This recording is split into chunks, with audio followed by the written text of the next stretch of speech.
Chapter 245. How can this be?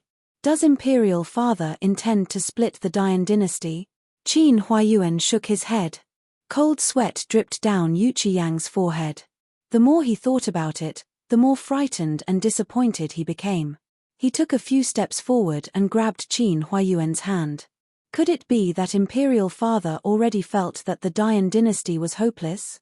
Is that why he abdicated the throne to me and let me be the ruler of a fallen country? He emptied the country's capital, brought the talents of all the tribes, and moved the capital to the south, allowing the Dian dynasty to rise again? Qin Huayuan finally nodded and said in a low voice, "Your Majesty, please lower your voice." When the accompanying palace servants heard this, they were so scared that their faces turned pale and they lowered their heads, trying to reduce their presence as much as possible.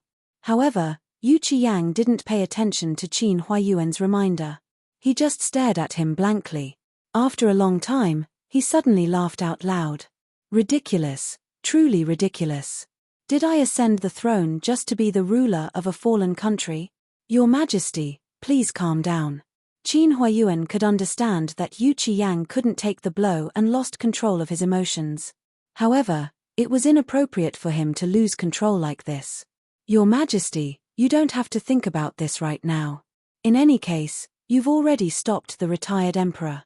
The most important thing now is to find the whereabouts of the money. Otherwise, the war between us and the Tiger Army will fall into an unsolvable stalemate. Not to mention that long-term losses won't be good for the Dian. It's too hard for the common people to be displaced during the war.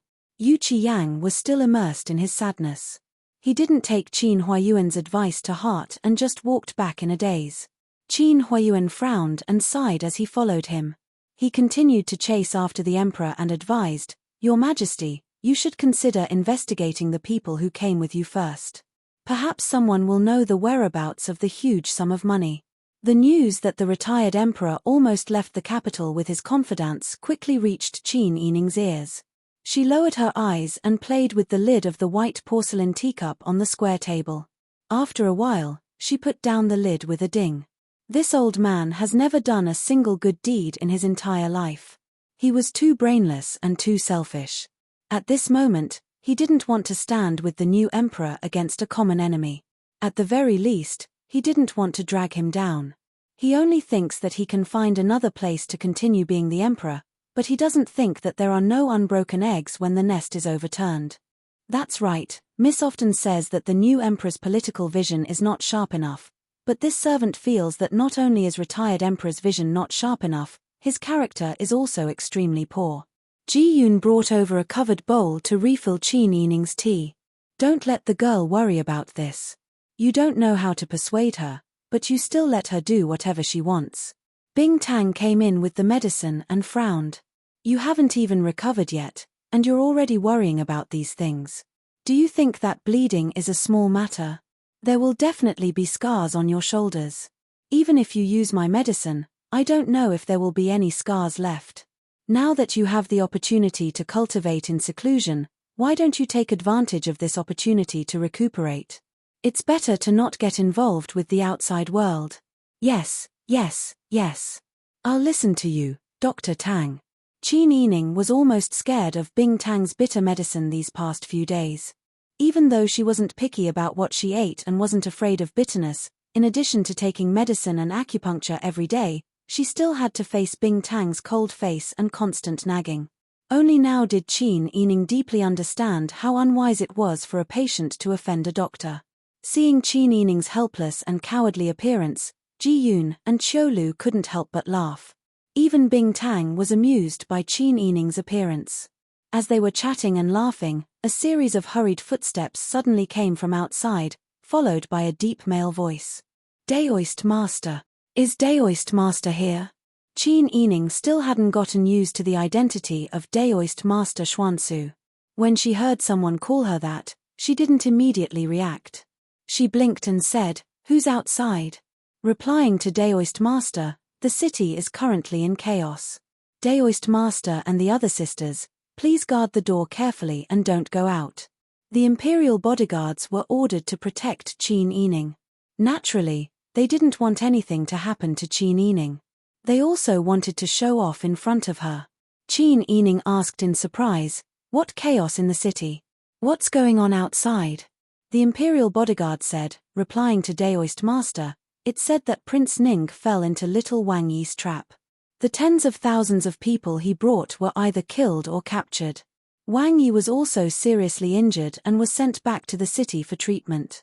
The commoners were grateful for Prince Ning's contribution in clearing the emperor's side. When they heard that Wang Yi was seriously injured and returned to the city, they all started to make a ruckus. I don't know who exposed the fact that the retired emperor sold the tax grain. When the commoners heard about it, they became even more chaotic. There are already some commoners who are afraid that they won't be able to afford food in the future, so they went to line up at the grain store to buy food. Qin Yining lowered his eyes when he heard this. After a while, he said, "Thank you for your trouble. You did very well." He glanced at Bing Tang beside him. Bing Tang immediately understood and walked out of the hall. He then gave the imperial bodyguard, who was standing in the corridor, a big red letter. "I'll have to trouble you for the safety of my Daoist master in the future. Daoist master is too courteous. I'll take my leave first." The imperial bodyguard performed well in front of Qin Yining and was praised. He even received a red letter and left in a good mood. Qin Yining, who was in the room, was no longer happy. If something happened to Prince Ning, who would be able to lead the troops in the Dian imperial court? That would be equivalent to a mountain collapsing. If the news of the retired emperor emptying the national treasury and even selling the tax grain came while Prince Ning was seriously ill, it would definitely cause a huge panic and cause the commoners to scramble to buy the grain. Even if the grain stores took the opportunity to raise the price, the people who wanted to survive would not care about the price. As long as they had money, they would want to save up the grain. Then, the grain stores would gradually be emptied out. Currently, Jingdo was in a state of being watched by the Tiger Army. Although there was a waterway at the rear and one could sometimes find an opportunity to leave when going to the south, it was very difficult to go out and buy grain. Moreover, in the state of having received a batch of tax grain, if one wanted to buy more grain, they would probably have to go to various grain merchants and spend money again to buy grain. The national treasury was empty to begin with. What would they use to buy grain to support over 300,000 soldiers? Qin Yining closed his eyes and sighed. The situation is indeed not good. Bing Tang, you have a relationship with Prince Ning. Why don't you go take a look at him and do your best for him? Bing Tang was still hesitating. She did not know if Qin Yining would agree to let her treat Prince Ning. After all, Qin Yining was Pang Xiao's fiancé. Prince Ning was injured by Pang Xiao. They were enemies. Now that she heard this, she felt that she was being petty. "Yes, thank you, miss, we are family, there is no need to be so polite. Take 2 guards with you and hurry over. Tell Prince Ning that I'm currently in the courtyard and can't go out to visit him. Please take care of yourself, Prince Ning." "Okay." Bing Tang took her medical box and went out to explain to the guards. Then, she hurriedly rushed to Prince Ning's residence. Qin Yining's mood also became depressed after Bing Tang left. She was afraid that something would happen to Prince Ning. However, in this world, what one feared would often happen. The next morning, Bing Tang returned with red eyes from crying. "Miss, I am afraid that Prince Ning's time is up." When this servant came back, Prince Ning was completely unconscious. There were several knife and arrow wounds on his body. The wounds were infected and his high fever has not subsided. Yesterday, when I went to visit him, he proudly boasted to me, saying that although he was injured by young Prince Pang didn't get away unscathed. But at night, he had a fever and became muddled. Today, I could not even feed him water or rice. "Miss, I am really scared." Qin Yining knew that Bing Tang had some feelings for Prince Ning. After all, after the fall of the Tang family, it was Prince Ning who extended his hand to save Bing Tang because of his friendship with Imperial Dr. Tang. He was cursed outside and would rather be misunderstood by the world to protect Bing Tang. If it was not for Prince Ning's righteousness, Bing Tang would not have been able to escape the Cao family's pursuit.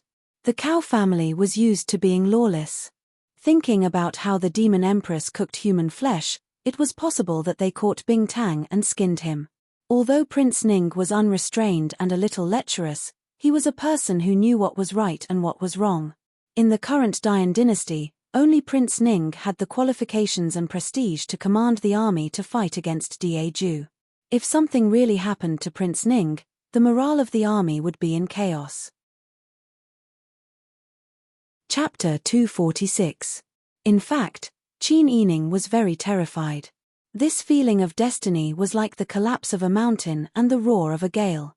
As time went by, it was as if everything in the world would be crushed into powder. This feeling made Qin Yining feel very powerless. It was as if he was standing on a leaf on the surging sea and could be swallowed up at any time. Bing Tang, do you think the chances of Prince Ning being saved are high? When Qin Yining asked this, Ji Yun and Qiu Lu also frowned and looked over.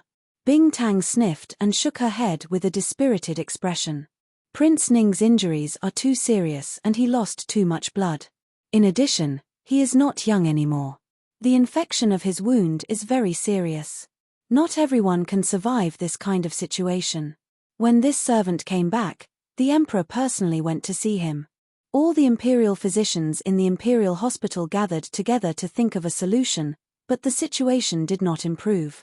There were some things that were simply beyond the reach of human strength. Qin Yining lowered his head sadly. After a long time, he took Bing Tang's hand and let her sit beside him.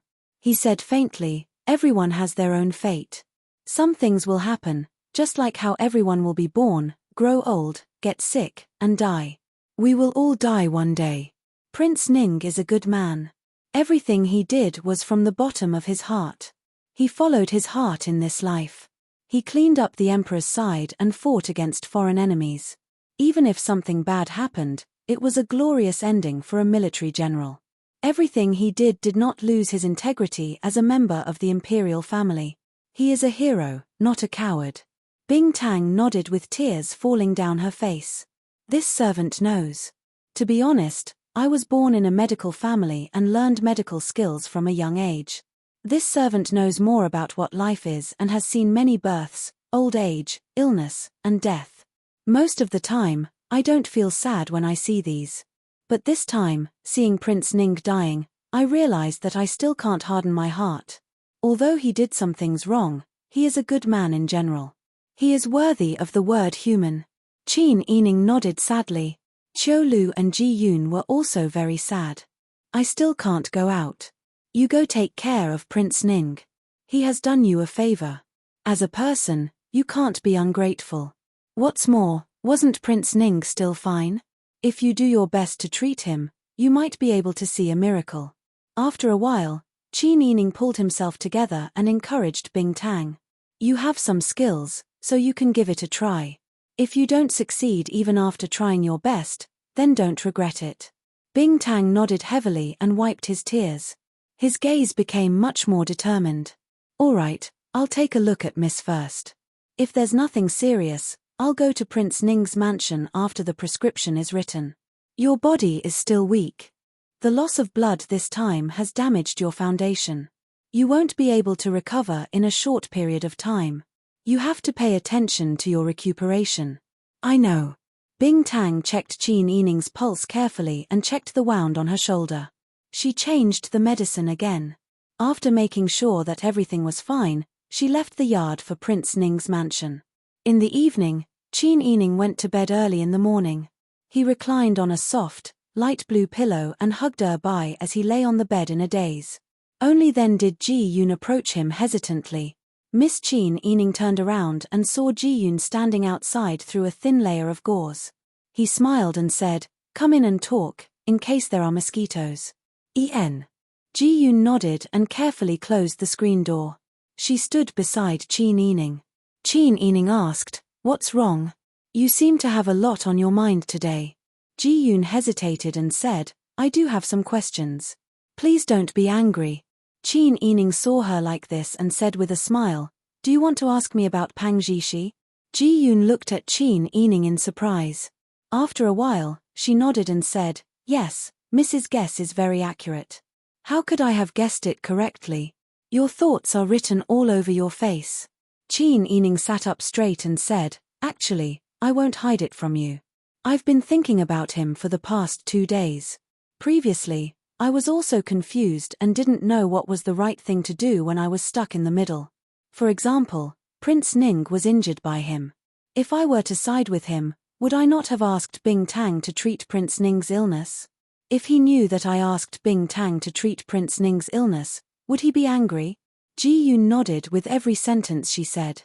Miss, I don't have any other intentions. I just feel that you are in a difficult position. I also felt that it was difficult at first, but I've thought it through now. Qin Yining stroked Bai's soft fur and said, he is a smart person. From the first day he approached me, he already knew that we were enemies. Even so, he still took the initiative to approach me. This shows that he knows what to do. Moreover, he told me that I don't need to care about these things. He will take care of everything. I only need to focus on being Miss Family Qin. So, I believe in him. She believed that he wouldn't be angry and that their hearts were connected. Miss, I don't understand. Ji Yun furrowed her brows. Qin Yining said, I only need to do what a family Qin's daughter should do. I am a family Qin's daughter. My father is from the Yang dynasty. Therefore, the prerequisite for me to be a family Qin's daughter is to be a Yang dynasty citizen. I won't harm the Yang dynasty's citizens for Pang Zhishi. When it comes to war, it depends on each person's ability. But miss, what if Wang Yi wins? You will be scolded by the Yang dynasty's citizens for being with him, right? What if Wang Yi defeats them? Won't he blame your father or you? These situations can happen, but so what? Qin Yining chuckled. I am still me. He is still him. From the first day we met, we already knew that this day would come. Since we were already mentally prepared, what is there to worry about? National affairs are national affairs, and feelings are feelings. I can clearly distinguish between them, and Pang Zhishi should also be able to clearly distinguish between them. Ji Yun carefully pondered over Qin Yining's words. After a while, she understood what she meant and nodded. Miss is an open-minded person. I can't compare to you. To be honest, I really envy Miss's temperament. How am I open-minded? I am open-minded, that's all. Qin Yining smiled helplessly.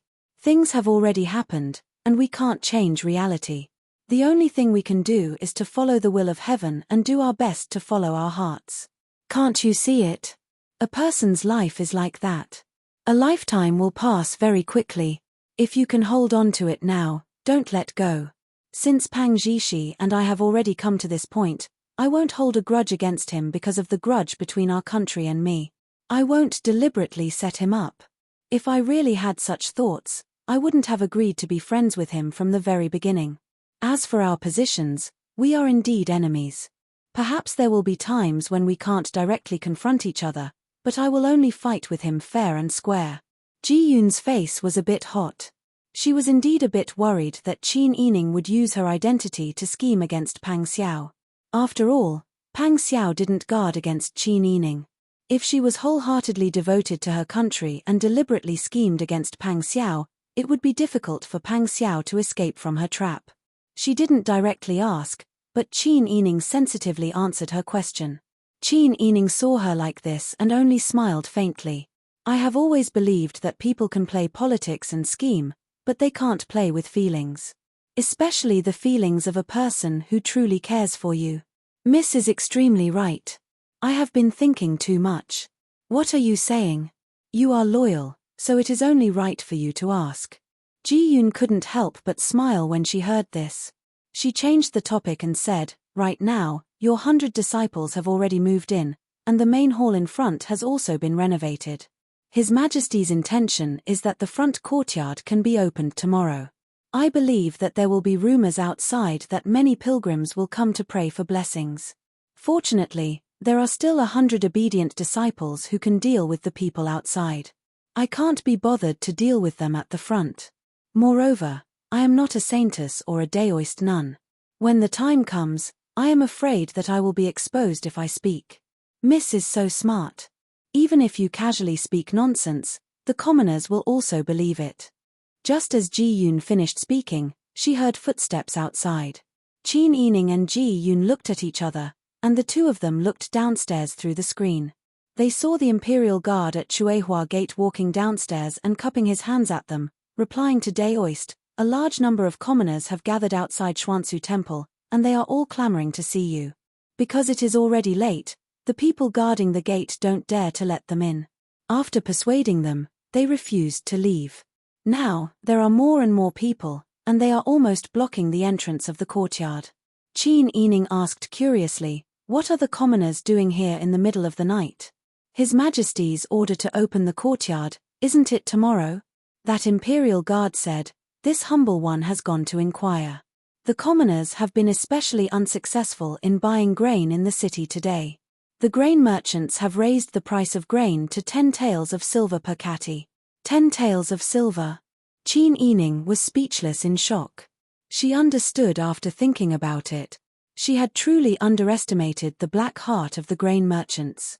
Previously, she thought that the grain merchants would sell their grain at a slightly higher price. Now, it seemed that they actually didn't plan to sell their grain and planned to hoard it as a rare commodity. 10 taels of silver is enough to buy a good paddy field. Are the grain merchants crazy? What they are doing is the same as daylight robbery. The Imperial Guard also said angrily, "These unscrupulous merchants are indeed black-hearted. Who can afford to eat rice that costs 10 taels of silver per catty?" Now, there are rumors that the retired emperor sold the stored grain and tax grain, emptying the national treasury and internal funds. A large amount of money is missing, and the commoners are all panicking. The commoners feel that they will soon run out of grain, and they can't afford the grain merchants 10 taels of silver per catty of rice. Only then did they think of Daoist. Daoist is the saintess that the Tian Jizi calculated to be able to protect the country. Daoist is the Xuanzu Daoist that was personally conferred by the emperor. Naturally, you can talk to the gods. Therefore, the commoners want to ask Daoist to ask the gods if their crisis can be resolved. Qin Yining frowned as she listened. She felt that her head was about to explode. How was she a saintess?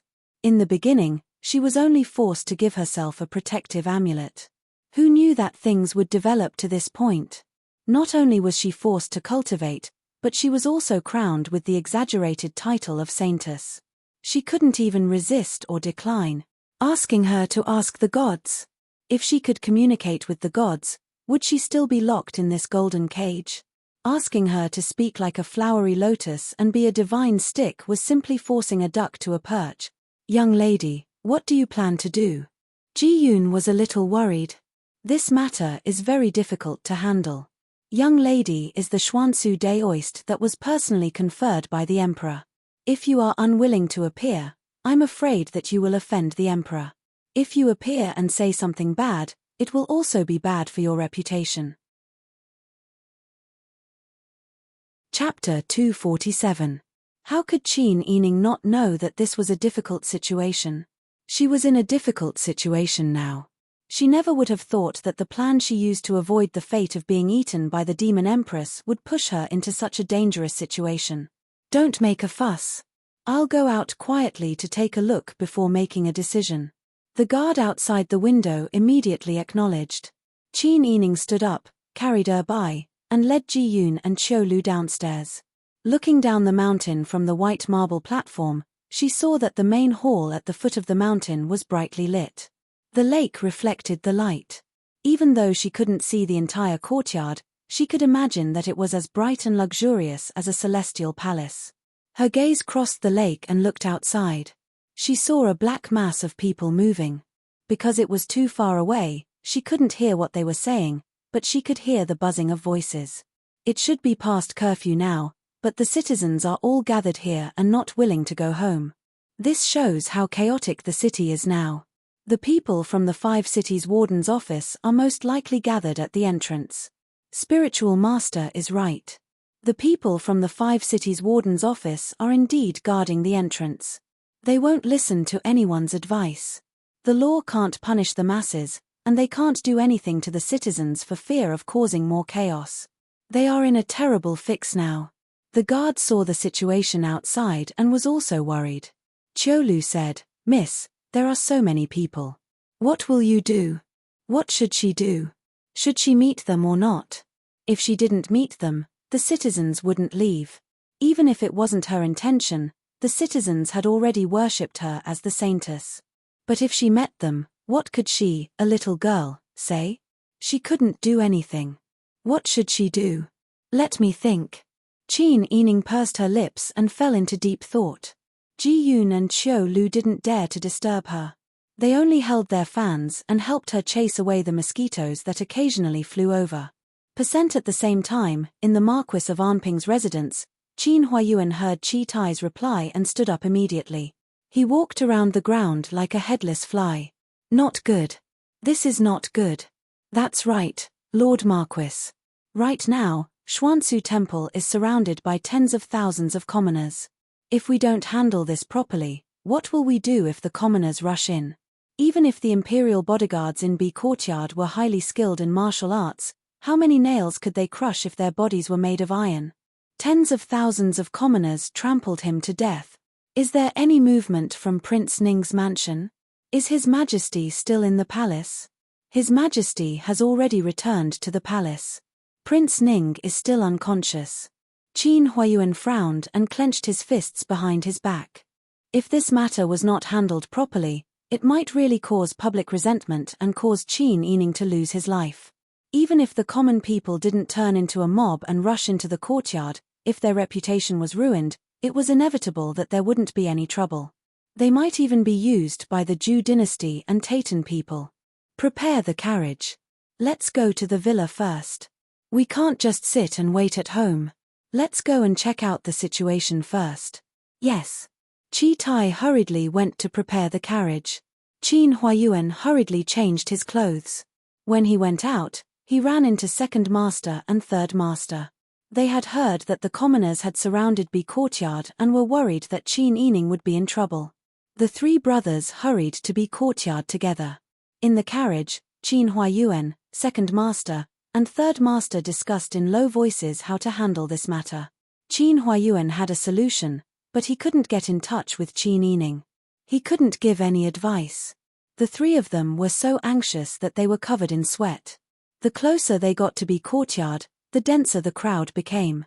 Qin Huayuan and his brothers could only get off the carriage and walk with the crowd. The commoners around them were very frightened. Some were whispering, some were loudly cursing, and some women were quietly sobbing. Qin Huayuan was also very anxious. The dark clouds of war had been hanging over the capital for a long time.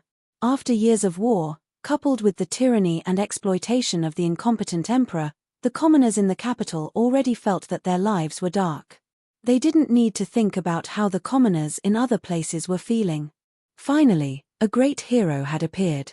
The demon empress was set on fire, and the incompetent emperor was forced to abdicate. After the new emperor ascended the throne, he was very close to the people. For the sake of the country's stability, he didn't even marry the woman he loved. He even gave up the imperial villa for the saintess to live in. The commoners felt that their lives finally had some hope. However, the good days had just begun, and Prince Ning was seriously injured. There was also news that the imperial treasury and the treasury's silver had been emptied by the emperor emeritus. The tax grain and the grain in the granary had also been sold by the emperor emeritus. The grain merchant raised the price of rice to 10 taels of silver per catty. This confirmed the reality that the national granary had no grain. Who could afford to eat rice that cost 10 taels of silver per catty? The drought, the chaos of war, and the fact that they would soon run out of food caused a huge panic to envelop the capital. The tens of thousands of commoners no longer feared the warden's office of the 5 cities. They no longer cared about the rules of the curfew. They were going to die sooner or later anyway. What was there to be afraid of? Qin Huayuan pursed his lips. He knew that these commoners had placed their hopes on the saintess who could protect the peace of the Dian. When people lost confidence and hope in life, they would always place their hopes on faith. That was why Taoism and Buddhism were so prevalent. Now, under the pressure of war, the commoners of the capital naturally placed their faith on the saintess who could protect the peace of the country. The commoners were comfortable, and the emperor was also relaxed. However, such a huge pressure was suddenly placed on his daughter. If things went wrong, the saintess would become a swindler who deceived the world. Her fate might be even worse than that of the demon empress. Qin Huayuan's entire body was ice cold. He was covered in cold sweat in the summer, and his hands and feet were cold. He never would have thought that things would develop like this. Qin Huayuan hated his own incompetence like never before. He wished that he could grow wings and fly into the side courtyard to discuss with Qin Yining what to do. Qin Huayuan and his two brothers arrived early. Behind them, countless commoners swarmed forward. At this time, they had already surrounded the main gate of the side courtyard. At this time, someone in front of the side courtyard shouted, "Enlightened Master Xuanzu heard that all of you gathered here have questions to ask, so she specially came out to meet you. Now, she is in front of the main hall. Instruct everyone to not crowd when the door is opened. Enter in an orderly manner. The space of the Xuanzu temple is limited. I'm afraid it can't hold too many people. Therefore, Enlightened Master Xuanzu's words today will be passed on to the people outside later. Everyone, don't be anxious. Stay outside and enter, you will know what the Enlightened Master said." As soon as this person finished speaking, a man raised his voice and repeated his words. There were also people who organized themselves in an orderly manner. "Everyone, don't crowd. Don't cause a stampede. Enlightened Master Xuanzu is the Saintess. Everyone, don't offend the Saintess. Please enter the Xuanzu temple in an orderly manner." Chapter 248. Xuanzu Temple used to be an imperial residence, so the common people had no way of seeing its true appearance. In the past, when they passed by, they could only look over the tall courtyard walls and see the luxurious palace built halfway up the mountain in the distance. Now that they had passed through the gate, they saw a brightly lit courtyard. White marble lampposts were set up along the path by the lake. The flickering candlelight in them created a dreamlike reflection on the surface of the lake, making the palace seem even more glorious under the curtain of night. The common people surged like a tide along the white marble arch bridge and the small path around the mirror lake toward the main hall. The wide square in front of the palace was tidily paved with tiles. Simple but elegant bonsai plants were placed all around, and fresh flowers bloomed in the flower beds. The air was filled with the fragrance of sandalwood and flowers. At this time, there were already 100 Daoist nuns meditating in the square in front of the palace. The imperial bodyguards held the hilts of their swords and stood still under the red staircase with their backs to the light. All of them were ready for battle. Under the eaves of the high-hanging palace lanterns, two beautiful maids dressed in green stood on the left and right. In the middle was a white-clothed woman with her back to the crowd. The woman wore a layered white muslin dress, and her long hair cascaded down like satin under the light. The night wind gently caressed her hair and dress, giving her an otherworldly appearance. The common people who had rushed to the front had already stopped and stared blankly at the immortal-like figure. At this time, someone stopped the common people from pushing.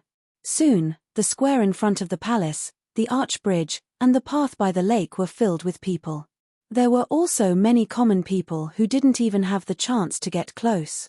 Some climbed up the fake mountain in the distance, while others climbed up the walls to look. Although there were many people, a strange silence had already spread through the square in front of the palace. The common people didn't dare to speak loudly, as if they were afraid of startling the people on the red staircase. Qin Huayuan, second master, and third master were standing on the steps leading to the square. Because they couldn't see ahead, they had no choice but to climb up the handrails on both sides and stand still. When Qin Huayuan saw his daughter's appearance, he knew what was going on and felt a bit more at ease. "Holy Maiden." At this time, someone in the crowd called out. Immediately, the common people in the square knelt down in scattered groups. "Saintess, please show us a way out." Some of the commoners were weeping, but no one shouted. Everyone looked expectantly at the person in the snow-white robe. Qin Yining turned around and walked a few steps forward under the service of two maids dressed in green. He walked under the lantern.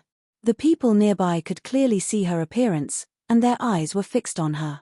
Ordinary citizens had never seen such a beauty before. He couldn't see her clearly from afar. He could only see that she was dressed in white, and she seemed to be holding a furry little thing in her arms. Upon closer inspection, it was actually a snow-white little rabbit.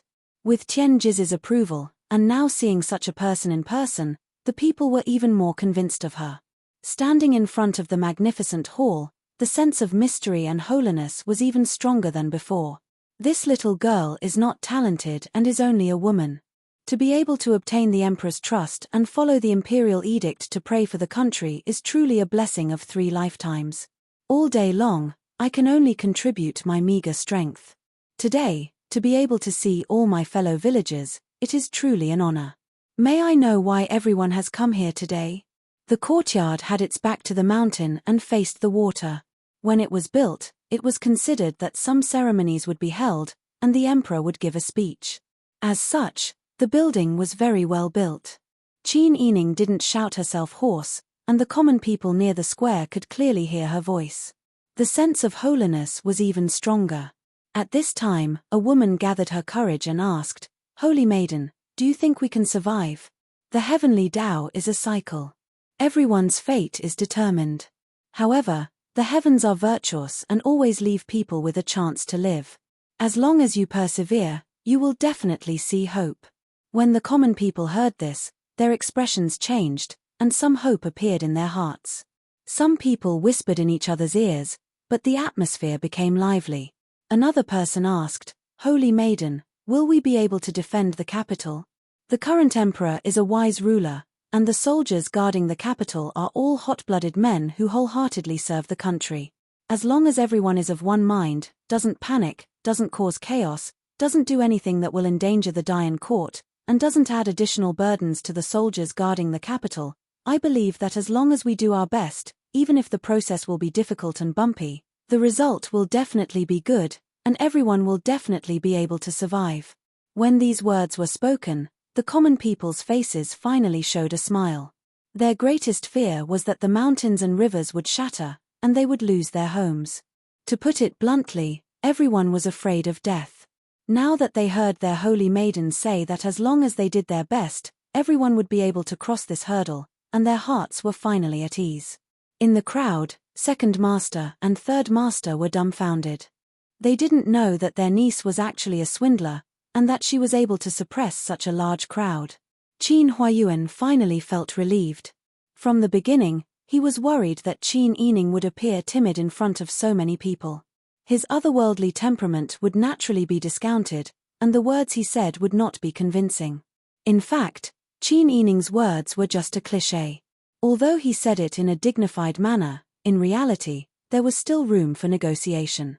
In the end, regardless of success or failure, the fault would not be on her head. However, in the hearts of the common people, she was the holy maiden who could protect the country. With the power of faith, when they looked at her, they felt that she was much more sacred. Qin Yining deliberately created such a fairy-like environment. In the eyes of a group of common people who had not seen much of the world, her appearance and clothes, as well as the environment, naturally had a great impact on the common people who had not seen much of the world. Qin Huayuan nodded.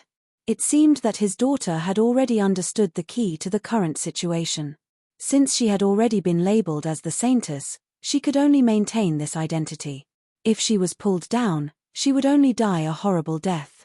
"Holy Maiden," another old man asked in a trembling voice, "it said that the Emperor Emeritus sold all the grain from the national treasury and taxes.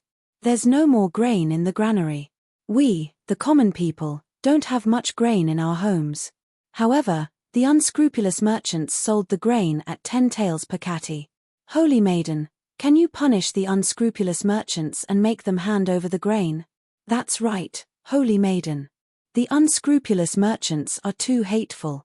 The common people all began to curse the grain merchants. Although they hated the Emperor Emeritus's actions, no one dared to curse the Emperor Emeritus in front of his face. Qin Yining was now in a difficult situation because of this matter. The stakes were too complicated, so she could not explain it to the common people. Moreover, if she wanted to solve the grain problem, she needed the Emperor's cooperation. Therefore, she smiled and said, "I already know about this matter. Tomorrow at 9 in the morning, I will set up an altar here and ask the heavens. I believe the heavens will definitely give me an answer." The common people were in an uproar when they heard this. Their holy maiden was going to ask the heavens for their grain problem? Since she could ask the heavens, she must have real ability. She was indeed a holy maiden who could protect the safety of the nation. The common people were pleasantly surprised and their panic disappeared. They all kowtowed and said in unison, "Thank you, holy maiden." Seeing the common people like this, Qin Yining quietly sighed. She carried Bai and led Ji Yun and Qiu Lu into the main hall.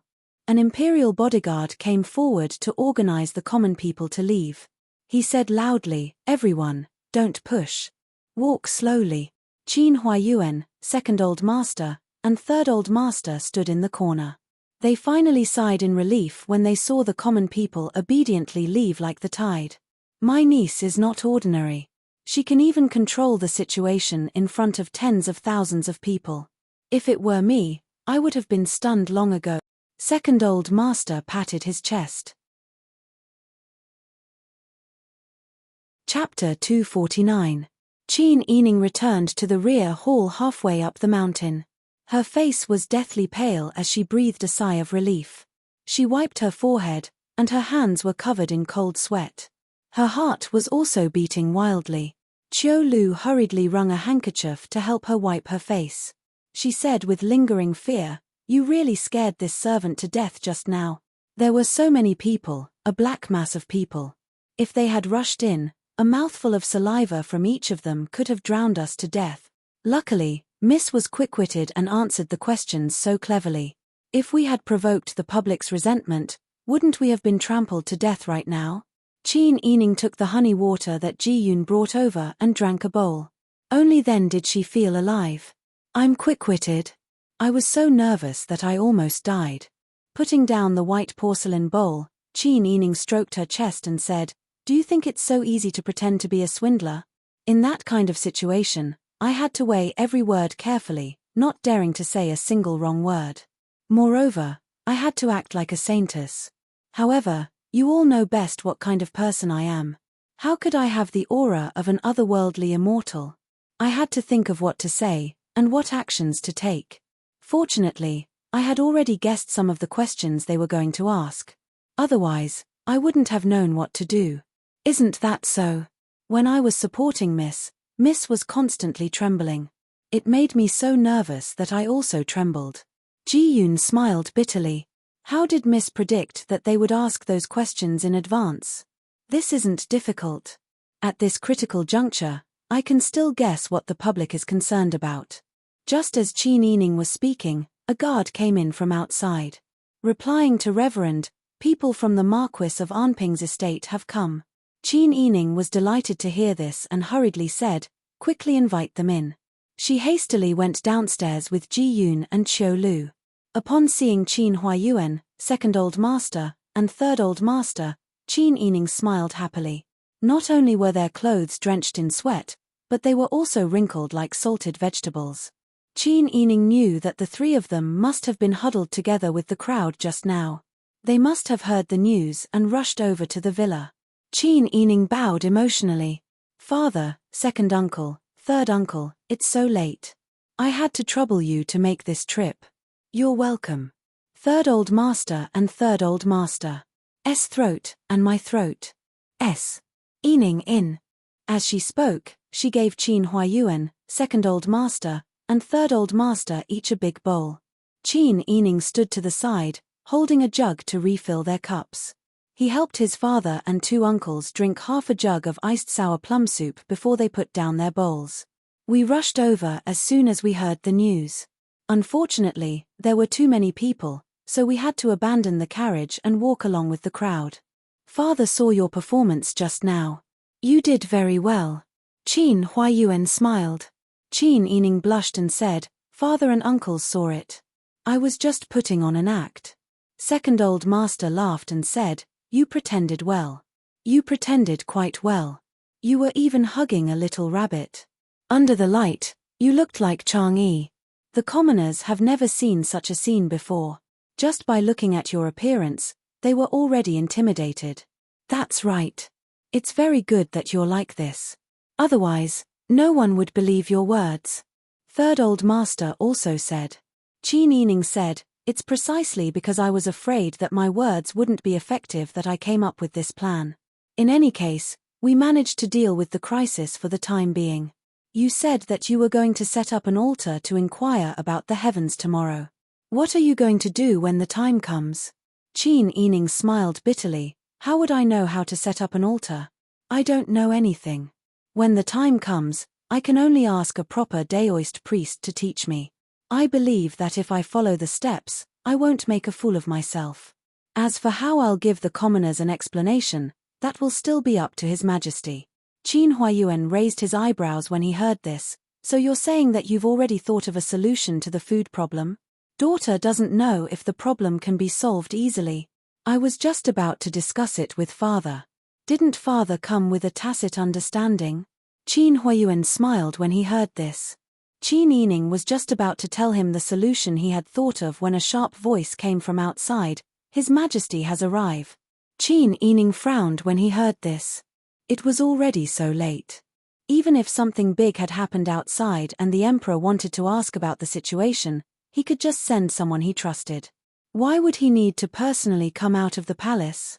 It just so happened that father and 2 uncles were here today. If they didn't come, how would they explain themselves if word got out that a man and a woman were alone together? It was obvious that Qin Huayuan, 2nd Old Master, and 3rd Old Master had also thought of this. Their expressions didn't look too good. They all stood up to welcome the emperor. Long live His Majesty. Welcome, His Majesty. Yu Qiyang was wearing a net headscarf and casual clothes.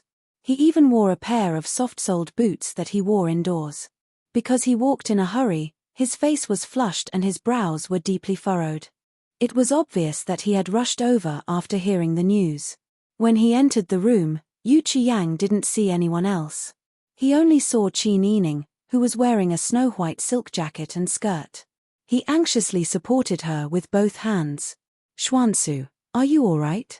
Qin Yining's brows were tightly furrowed. He quickly retreated and broke free from Yu Qiyang's warm hands. He bowed his head and said, "Many thanks for your Majesty's concern. This subject's daughter is fine." Qin Huayuan, 2nd Old Master, and 3rd Old Master were all experienced people.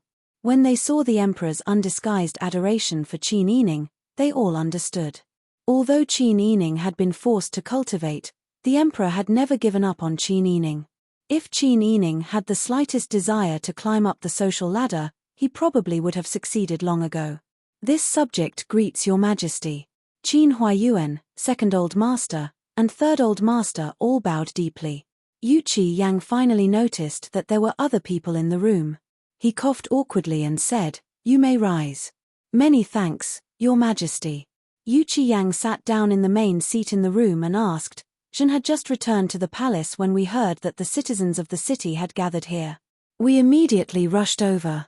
How are you? Are you injured?" Replying, "Your Majesty, this subject's daughter is fine." Qin Yining respectfully replied. Yu Qiyang nodded, "That's good. You did very well this time. Just now, I asked the imperial bodyguard about the situation. Your words were very appropriate. You pacified the people's hearts and also prevented a great chaos. If the citizens had rioted, there would have been no need for Da Ju's people to attack. I'm afraid that the capital would have fallen into chaos. This subject's daughter was also in a hurry. That's why I made this decision." Yu Qiyang saw her lowered eyebrows and submissive eyes, dressed in white. Although she did not see her graceful bearing with her own eyes, but just by imagining, she knew how outstanding she was in front of others. The fondness in her eyes almost turned into substance and overflowed. Her voice was also extremely gentle. "I heard from the imperial bodyguard that you plan to set up an altar to consult the heavens tomorrow?" "Yes." Qin Yining purposely ignored Yu Qiyang's gentle tone. "You are the person who was divined by the Tianjizi to be able to protect the prosperity of the nation. Presumably, you can also communicate with the gods, right?" Qin Yining raised her head and met Yu Qiyang's interested gaze. At this time, it was very important to answer his question so that he would not think that she was borrowing his influence to become arrogant and achieve her goal. Qin Yining said, replying, "Your Majesty, to tell you the truth, this subject's daughter deliberately said that in order to stall for time." "Oh!" The smile on the emperor's face deepened. 2nd Master and 3rd Master revealed a look of surprise. Qin Yining said, although this subject's daughter was divined by the Tianjizi, this subject's daughter only happened to do a divination. This subject's daughter is only an ordinary woman. How could she have such exaggerated abilities? To say that I have a good life, I admit that the Tianjizi's words are indeed exaggerated. However, to say that I am some kind of saintess, I don't believe it myself. But your fate is indeed extremely good. You are someone who can protect the fate of the nation. If you say that you are not now, wouldn't it be meaningless for us to confer you the title of Master Xuanzu? The purpose of this subject's daughter's cultivation here is only to pacify the people. Could it be that your majesty also believes in the rumors among the common people and believes that this subject's daughter can communicate with the gods? If this subject's daughter really has such great abilities, it would be better to directly ask the gods to help us in the Dian. She was not pretentious at all. Such a straightforward statement greatly pleased Yu Qiyang. After being suppressed for several days, Yu Qiyang finally relaxed. He smiled happily and said, "Forget it. It's fine if you say that in front of me, but you must not say that when you go out." "Yes." Qin Yining bowed and said in a low voice, "I don't know how the rumors among the common people spread, but they have already demonized this subject's daughter. This subject's daughter was also forced into a corner and could only brace herself and blindly deceive them. There are so many people here today. If we don't deal with it properly, it will cause a revolt among the common people. This subject's daughter also has the determination to give it a try. At worst, this subject's daughter will die. You are very intelligent and quick-witted." Yu Qiyang praised sincerely, then asked, "I wonder how you will deal with the common people after the altar is set up tomorrow?" Qin Yining said without changing her expression, "This subject's daughter is only looking for an excuse to use the word delay. Shouldn't your majesty be the one to truly solve the food problem?" Yu Qiyang was rendered speechless by Qin Yining's rhetorical question. That's right, this was indeed something that he should do. Yu Qiyang said awkwardly, "That is indeed our matter, but how will you explain it to the common people tomorrow?" "That's simple." Qin Yining smiled innocently, "I will tell them that I have already explained the method to your majesty. Your majesty will naturally make a decision. This way, no matter what your majesty decides, it will be in accordance with the will of the heavens. The common people will definitely not object." Yu Qiyang was speechless. This was throwing the problem back to him. But he just couldn't get angry at Qin Yining, "So we have to thank you. This is what this subject's daughter should do. Your majesty doesn't need to be so polite." Qin Yining lowered her head. Yu Qiyang looked at her and was speechless for a long time. He inwardly thought that she really was Grand Preceptor Qin's daughter. Her temperament was exactly the same as Grand Preceptor Qin's. "Beloved official Qin, your daughter isn't willing to help us, so this burden will be placed on your shoulders." Qin Huiyuan acknowledged in a low voice, saying, "This subject will naturally do his best. However, I presume that your majesty already has a solution." Second Master and Third Master saw that the Emperor was about to discuss serious matters with Qin Huiyuan, so they didn't dare to listen and hastily retreated. Qin Yining also wanted to leave, but Yu Qiyang said, "Xuanzu, stay behind." His tone was so gentle that Qin Yining felt goosebumps all over her body. However, she couldn't disobey the imperial decree and could only retreat a few steps to stand behind Qin Huiyuan. The Emperor said, "Right now, the national treasury is empty. If we want to buy food again, we must have money. Fortunately, Emperor Taizong issued treasured banknotes. We were thinking that it would be better to have the banknote printing bureau print another batch of treasured banknotes. With power in our hands, if we don't have money, we can print a large batch and use it to buy food." Chapter 250. Yu Qiyang was full of confidence and secretly pleased with himself. He confined the Emperor Emeritus to his bedchamber and spent a lot of time every day persuading the Emperor Emeritus to reveal the whereabouts of the huge sum of money. However, the Emperor Emeritus's mouth was like a tightly shut clamshell, unwilling to reveal even a little bit. When he saw him, he only had two expressions: either he closed his eyes and pretended to sleep, or he laughed mockingly. Yu Qiyang knew his father's temperament very well. He was so uncooperative because he was determined to keep the money for his own personal use. Therefore, he played the emotional card with the Emperor Emeritus while anxiously thinking of a countermeasure. After racking his brains for a few days, the only method he could think of was to print more banknote.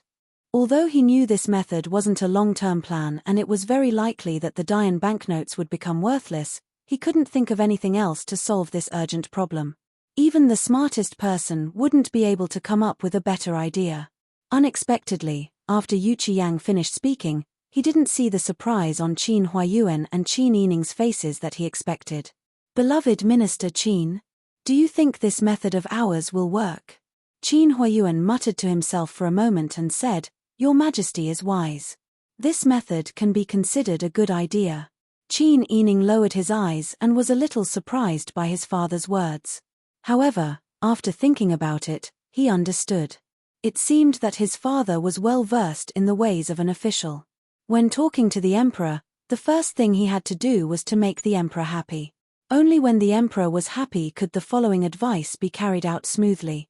There was no need to suddenly throw out the method and let the emperor feel the gap between their wisdom. It wasn't a good thing to let the emperor feel that he couldn't compare to his officials. What Qin Huayuan needed to do was to guide the emperor step by step in the right direction and not force his own ideas onto the emperor all of a sudden. Qin Yining secretly admired his father in his heart. He really had endless experience from his father. Yu Qiyang heard the tactful meaning in Qin Huayuan's words and lowered his head in embarrassment. "We are also racking our brains. The state affairs are too chaotic right now and Ningguang's injuries are so serious. Our thoughts are in a mess. Minister Qin is wise and resourceful, so you must have a good plan." Hearing this, Qin Huayuan smiled. Before the emperor raised his eyes to look at him, he quickly glanced at Qin Yining. Then, he immediately lowered his eyes and furrowed his brows in deep thought. What the emperor saw was Qin Huayuan racking his brains. Qin Yining was stunned for a moment, but he immediately understood what his father meant. Her father wanted her to speak. Although they had never discussed it before, with her father's wisdom, whatever she thought of, her father would certainly have thought of as well. They were father and daughter, both of them were family Qin people. In front of the emperor, they had to talk about who should speak first. It was unlikely that one person would speak out a good plan and cause the other person to be directly blocked because of the pearls and jade in front of him. Her father was raising her like a son. No matter what she said, her father would back her up. Qin Yining's heart was moved, but his expression remained thoughtful. Then, he smiled and said softly, "Your Majesty, this subject's daughter has thought of an idea, but I don't know if I should say it." When Yu Qiyang heard Qin Yining's gentle voice, half of his heart melted. He quickly looked at her and smiled as he leaned forward and asked, "Xuansu, do you have a good plan?" It was already a good plan before she even said it. Qin Yining endured the awkwardness and lowered her brows as she said, replying to Your Majesty, "This subject's daughter feels that printing more precious banknotes is indeed a quick way to solve the problem. However, if it is for the long-term stability of Dayan's economy, it would be better to think of a way to have the grain merchants send out the grain themselves." When Qin Huayuan heard his daughter say this, his lowered eyes flashed and a smile of approval appeared on his lips. Qin Yining had already piqued Yu Qiyang's interest. "Oh, tell me, how do you think we can make the grain merchants send out the money themselves?" Qin Yining smiled and said, "Your Majesty, scholars, farmers, workers, and merchants are ranked last. Although merchants have money, their status is even lower than that of poor farmers. Needless to say, a wealthy merchant with a family full of wealth would be unwilling to accept the fact that their status is even lower than that of a poor and pedantic scholar. Do you think we can make use of this point?" Qin Yining was learning from Qin Huayuan's step-by-step method. She didn't directly throw out the idea to avoid being the first bird to stick her head out. Instead, she guided Yu Qiyang to think of it himself. When Qin Huayuan saw how smart his daughter was, his smile deepened. Yu Qiyang frowned and muttered, "Make use of the status of merchants. Merchants naturally want to raise their status. Who would be willing to lower their status outside when they have a lot of money in hand? Do you think they'll send out the grain in order to raise their status?"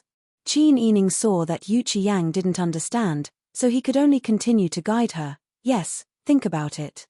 If Your Majesty says that you're giving them a chance to raise their status, Will they sharpen their brains to participate?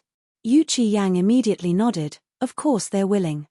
Qin Yining then said, therefore, this subject's daughter thinks that your majesty might as well set a price for some of the idle positions without any real power. Furthermore, you're not allowed to use gold or silver for transactions and only accept grain.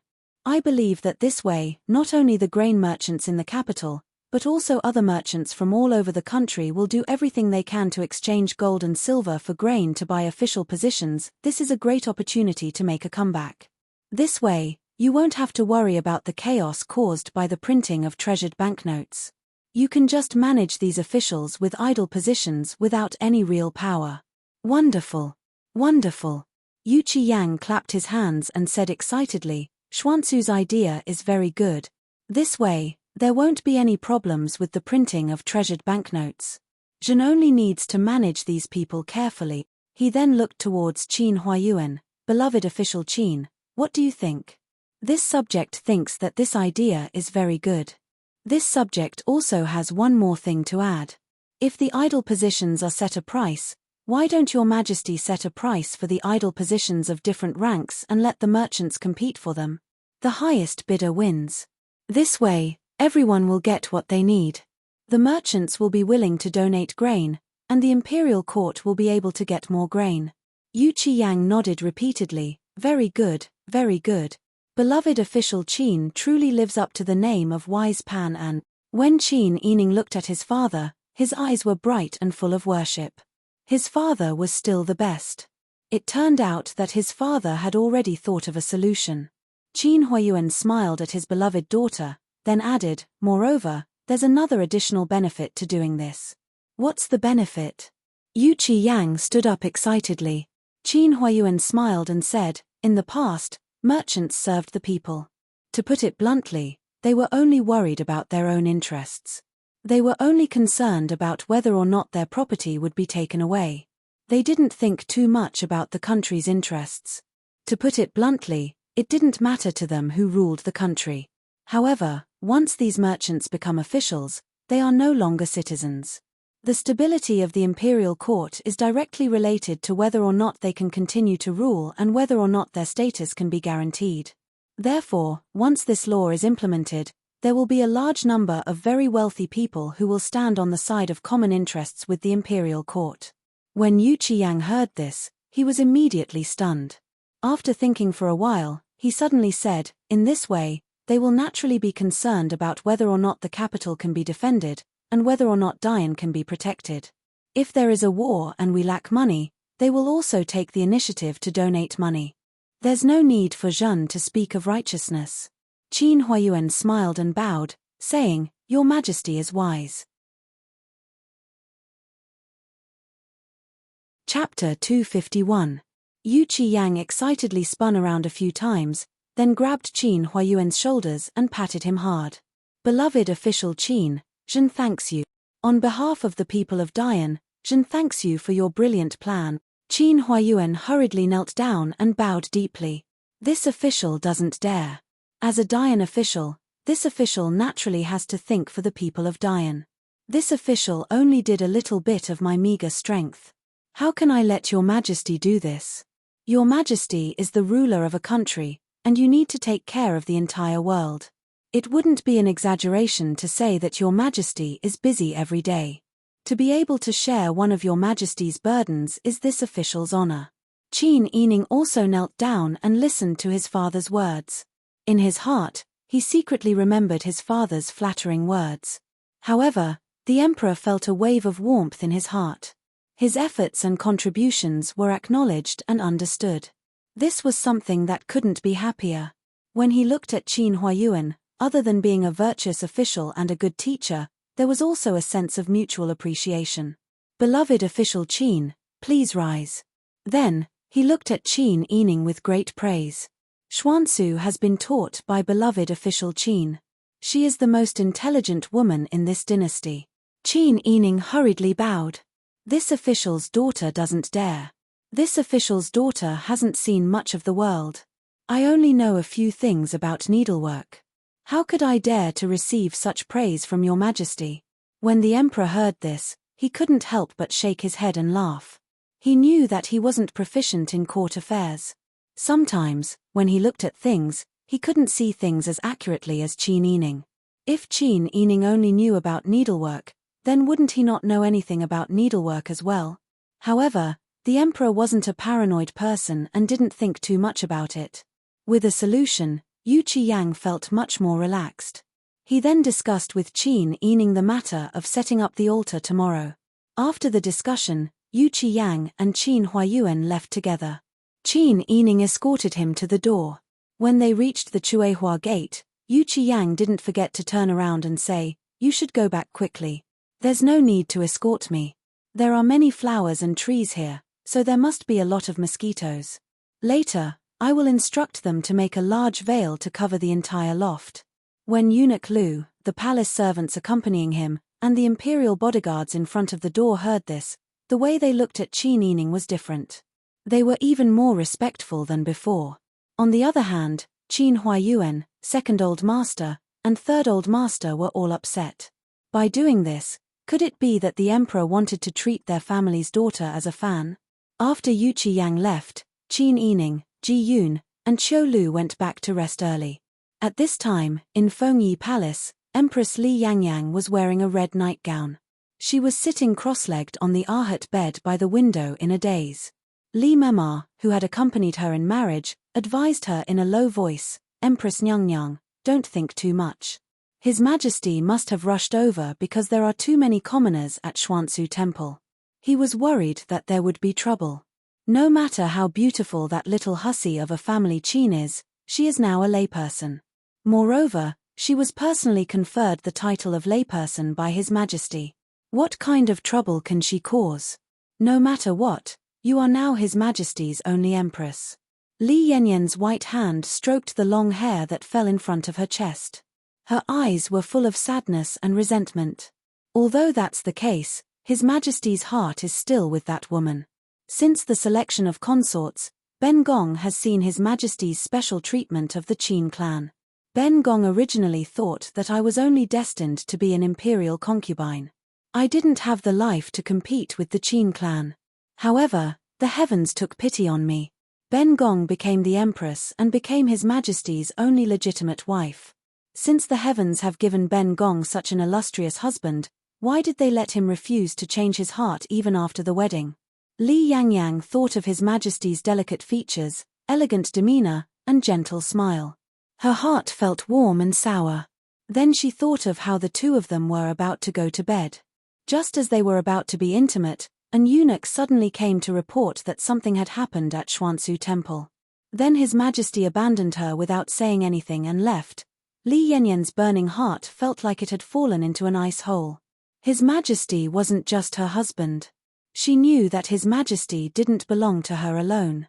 However, it was fine if the imperial concubines in the palace fought with her. How could she allow a layperson to fight with her? She picked up the mirror and looked at her gentle features under the light. Then she thought of Qin Yining's beautiful appearance that made her, a woman, greedy to look at him. Her heart was sour and jealous. Even if she had a good impression of Qin Yining before, it was gone now. It seems that Ben Gong needs to let His Majesty know her identity. Hearing this, Li Mema smiled and said, "Nyang is the mother of the country. It's natural for you to teach a little layperson a lesson. Moreover, Ningguang's life is in danger now. The only person who can be the commander-in-chief against Daeju is Duke Guogong. His Majesty has many things to rely on Duke Guogong. Empress is Duke Guogong's beloved daughter. His Majesty naturally treats you differently." Li Yangyang just smiled when she heard this. There was helplessness in her smile, but also pride in her mother's strength. At this time, the eunuch who was guarding outside came in. "Nyang, His Majesty has returned to the palace." Li Yangyang hurriedly stood up. "Quickly, prepare for Ben Gong." The eunuch saw that the empress was in high spirits and hurriedly said the second half of the sentence, replying Nyang. After His Majesty came back, he went to Yongshan Hall to rest. He told Nyang not to wait. Li Yanyan's smile suddenly froze on her face. It took a lot of effort not to show her disappointment. Instead, she waved her hand in a dignified manner and said, "I know. You may leave." After His Majesty went to see the Qin clan, he didn't even want to look at her after he came back. The jealousy in Li Yanyan's heart was about to ignite her whole body. Sent the news that the Holy Maiden was going to hold an altar to question the heavens had spread. Master Zhong, the disguised Huzi, and Mu Jinghu, who was dressed in a green robe, left the door early in the morning and headed towards the courtyard. They felt that they left early, but who would have thought that there were already many people gathered in front of the courtyard? It was obvious that they had been waiting for a long time.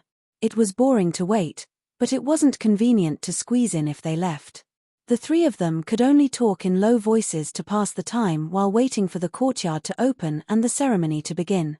Who would have thought that just after changing, the clear sky suddenly started to rain? The rain wasn't heavy, but it didn't stop falling. It was very annoying. The people had nowhere to hide from the rain, but they didn't want to leave. Fortunately, the rain wasn't heavy, and it was still hot in the summer. It wasn't unbearable. Finally, the courtyard's door was opened. Someone shouted, "Everyone, don't push. It's still the same old rules. If the Holy Maiden has something to say, someone will naturally spread it out to let the people outside know. Therefore, it's the same whether we enter the Xuanzu temple or not. Everyone, don't step on each other and don't offend the Holy Maiden." The commoners had come here to see how the saintess would set up the altar to inquire about the heavens. The people in front were naturally anxious to enter and find a good spot. The people behind also followed suit and crowded in.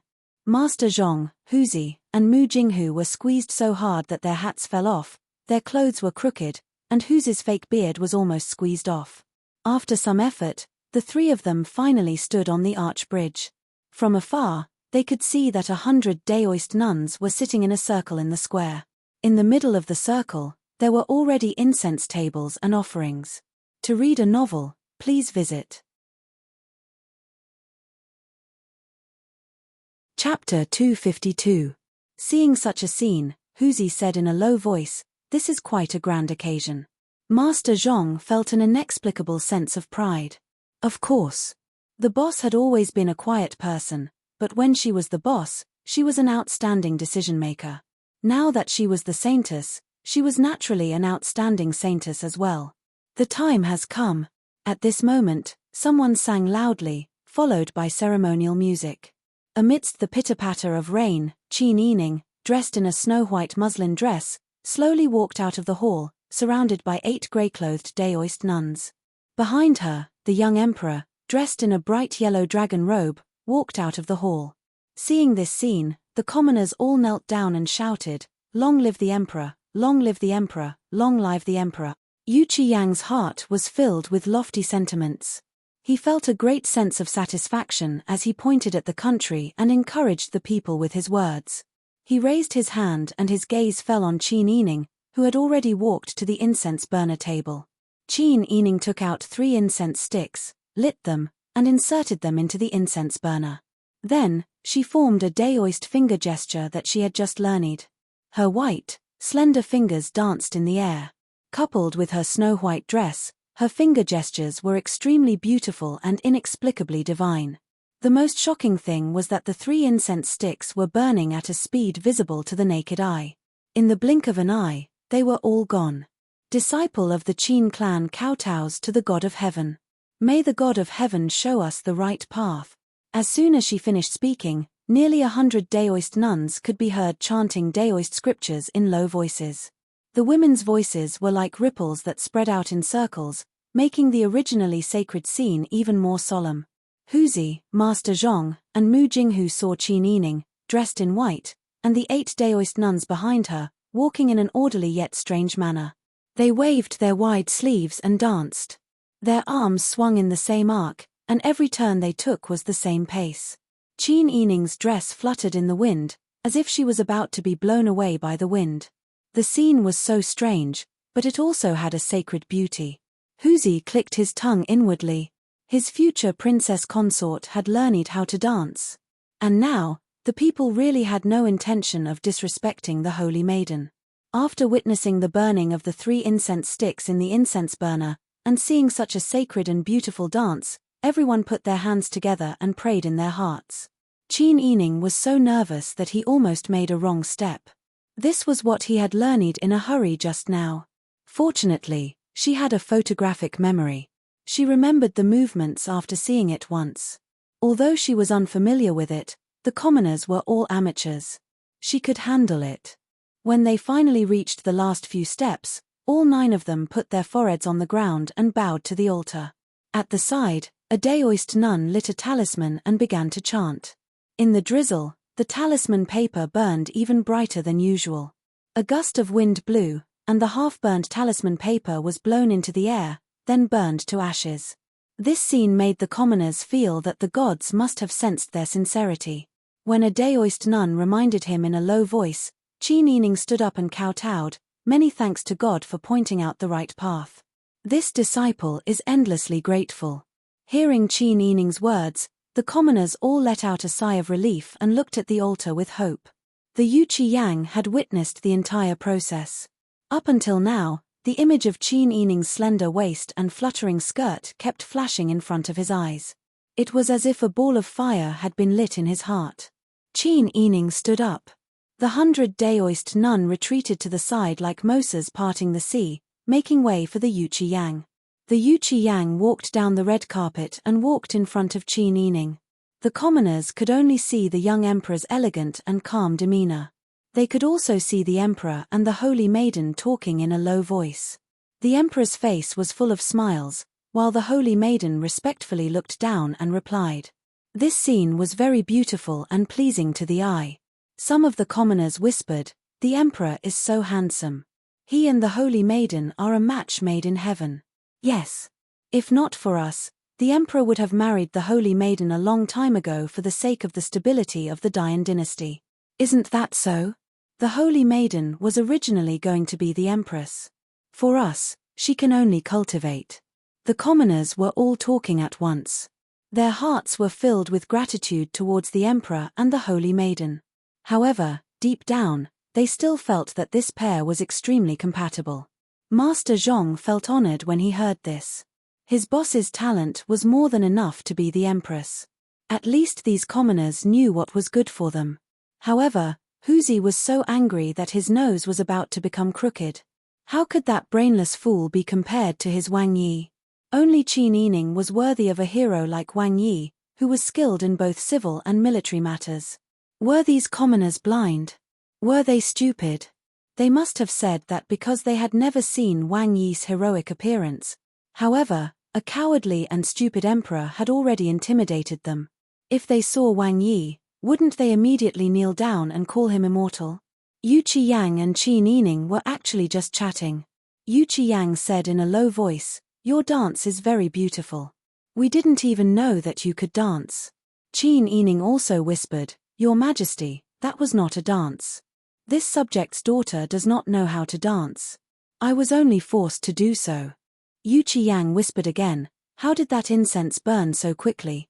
"That was a special incense bought from a swindler. It burns so quickly. I specially found it to support the occasion." Just as the two of them were talking, the rain that had been falling for nearly an hour gradually stopped. The wind blew the dark clouds away. The sky actually cleared up and a rainbow appeared in the sky. Qin Yining and Yuqi Yang raised their heads to look at the rainbow. Both of them were stunned. Qin Yining thought, this rainbow came at the perfect time. Yuqi Yang, on the other hand, thought, it seems that Qin Yining does indeed have the ability to protect the fate of the nation.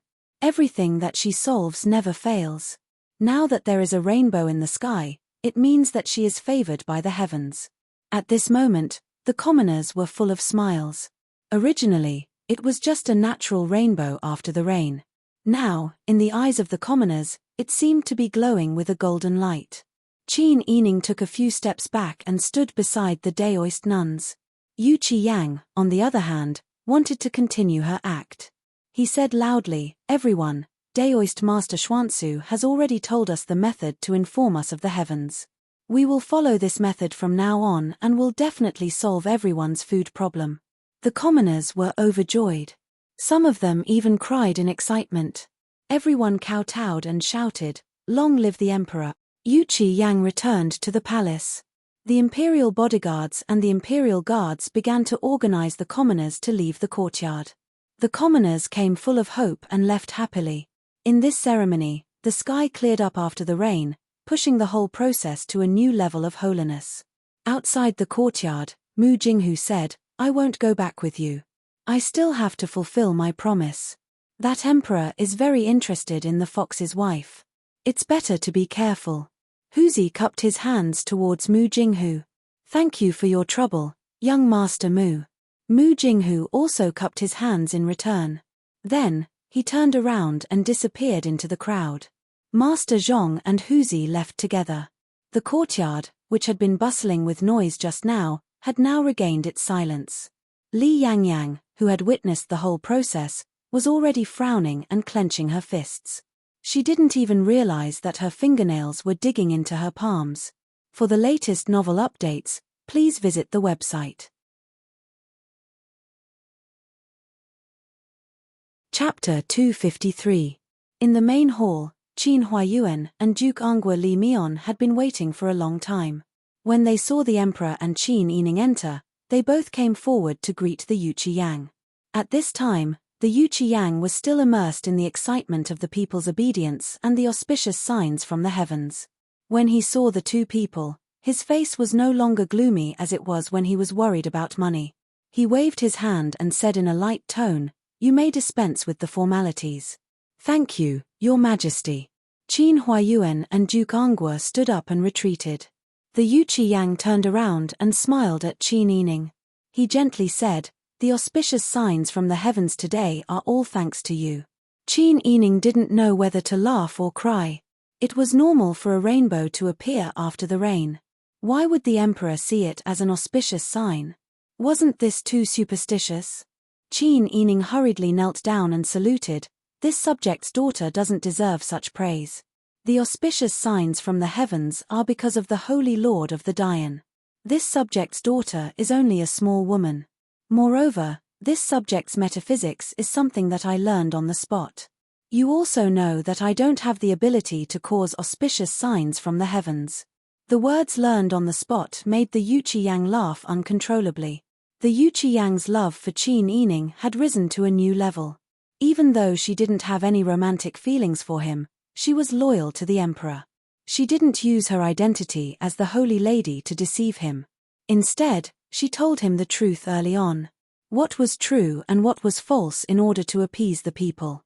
For the newly ascended Yuqi Yang, Qin Yining's honesty and Qin Huayuan's outstanding intelligence were his greatest support. In addition, he had Prince Ning, who was willing to sacrifice his life for the country, and his father-in-law, Duke Angua Li Mian, who was sincere and loyal. For the first time since ascending the throne, the Yuqi Yang felt that he wasn't alone as the emperor. Perhaps he could fight against the fierce army of Daeju. "No matter what, you have done a great service. You helped me appease the people and even thought of a way to solve my food problem. Tell me, how should we reward you, Yuqi Yang supported Qin Yining with both hands. Her voice was gentle and cheerful, especially when she dragged out the last word, millimeter. Her voice was slightly nasal and contained a bit of affection. Dukan lowered his head, and his ears twitched. Qin Huayuan lowered his head and frowned, not reacting at all. Qin Yining took 2 steps back and saluted with Taoist etiquette, saying, "Your Majesty bestowing Chenu the Xuanzu Monastery to meditate is already a reward. Chenu does not dare to ask for more." Qin Yining's words clearly had a double meaning. He was telling the emperor, "You didn't force me to marry you. You gave me a separate courtyard to cultivate in seclusion, and I thank you for that." But Yuqi Yang didn't understand the deeper meaning in her words at all. He smiled and said, "I still need to think about how to bestow it to you. Ordinary yellow and white items are too tacky." Qin Yining lowered her head. She hated that she couldn't tell Yuqi Yang, "I'm just a common person. If you really want to reward me, it'd be good to give me more gold." But she really couldn't say this. She could only do her best to retreat and reduce her presence. Yuqi Yang looked at her with appreciation for a moment, then turned around and said, "Guozhong, Minister Qin, follow me back to the palace to discuss important matters." "As you wish." Yuqi Yang reluctantly looked at Qin Yining one last time, then led the crowd to leave. Qin Yining respectfully bowed and sent him off. Only when he left did she act like a Daoist and left the front hall with Ji-yoon and Qiu Lu. During this time, all the Daoist nuns they met bowed and retreated, calling her Shizuan. Qin Yining politely nodded in response. It wasn't until they went up the long flight of steps, entered the Chuehua Gate, and went straight up to the rear courtyard that was halfway up the mountain that Qin Yining finally let out a long sigh of relief. Her tense back also relaxed. She muttered, "It's finally been resolved." Yes, it's finally been resolved without any mishaps. Ji-yoon and Qiu Lu were also covered in sweat. The three of them returned to their room.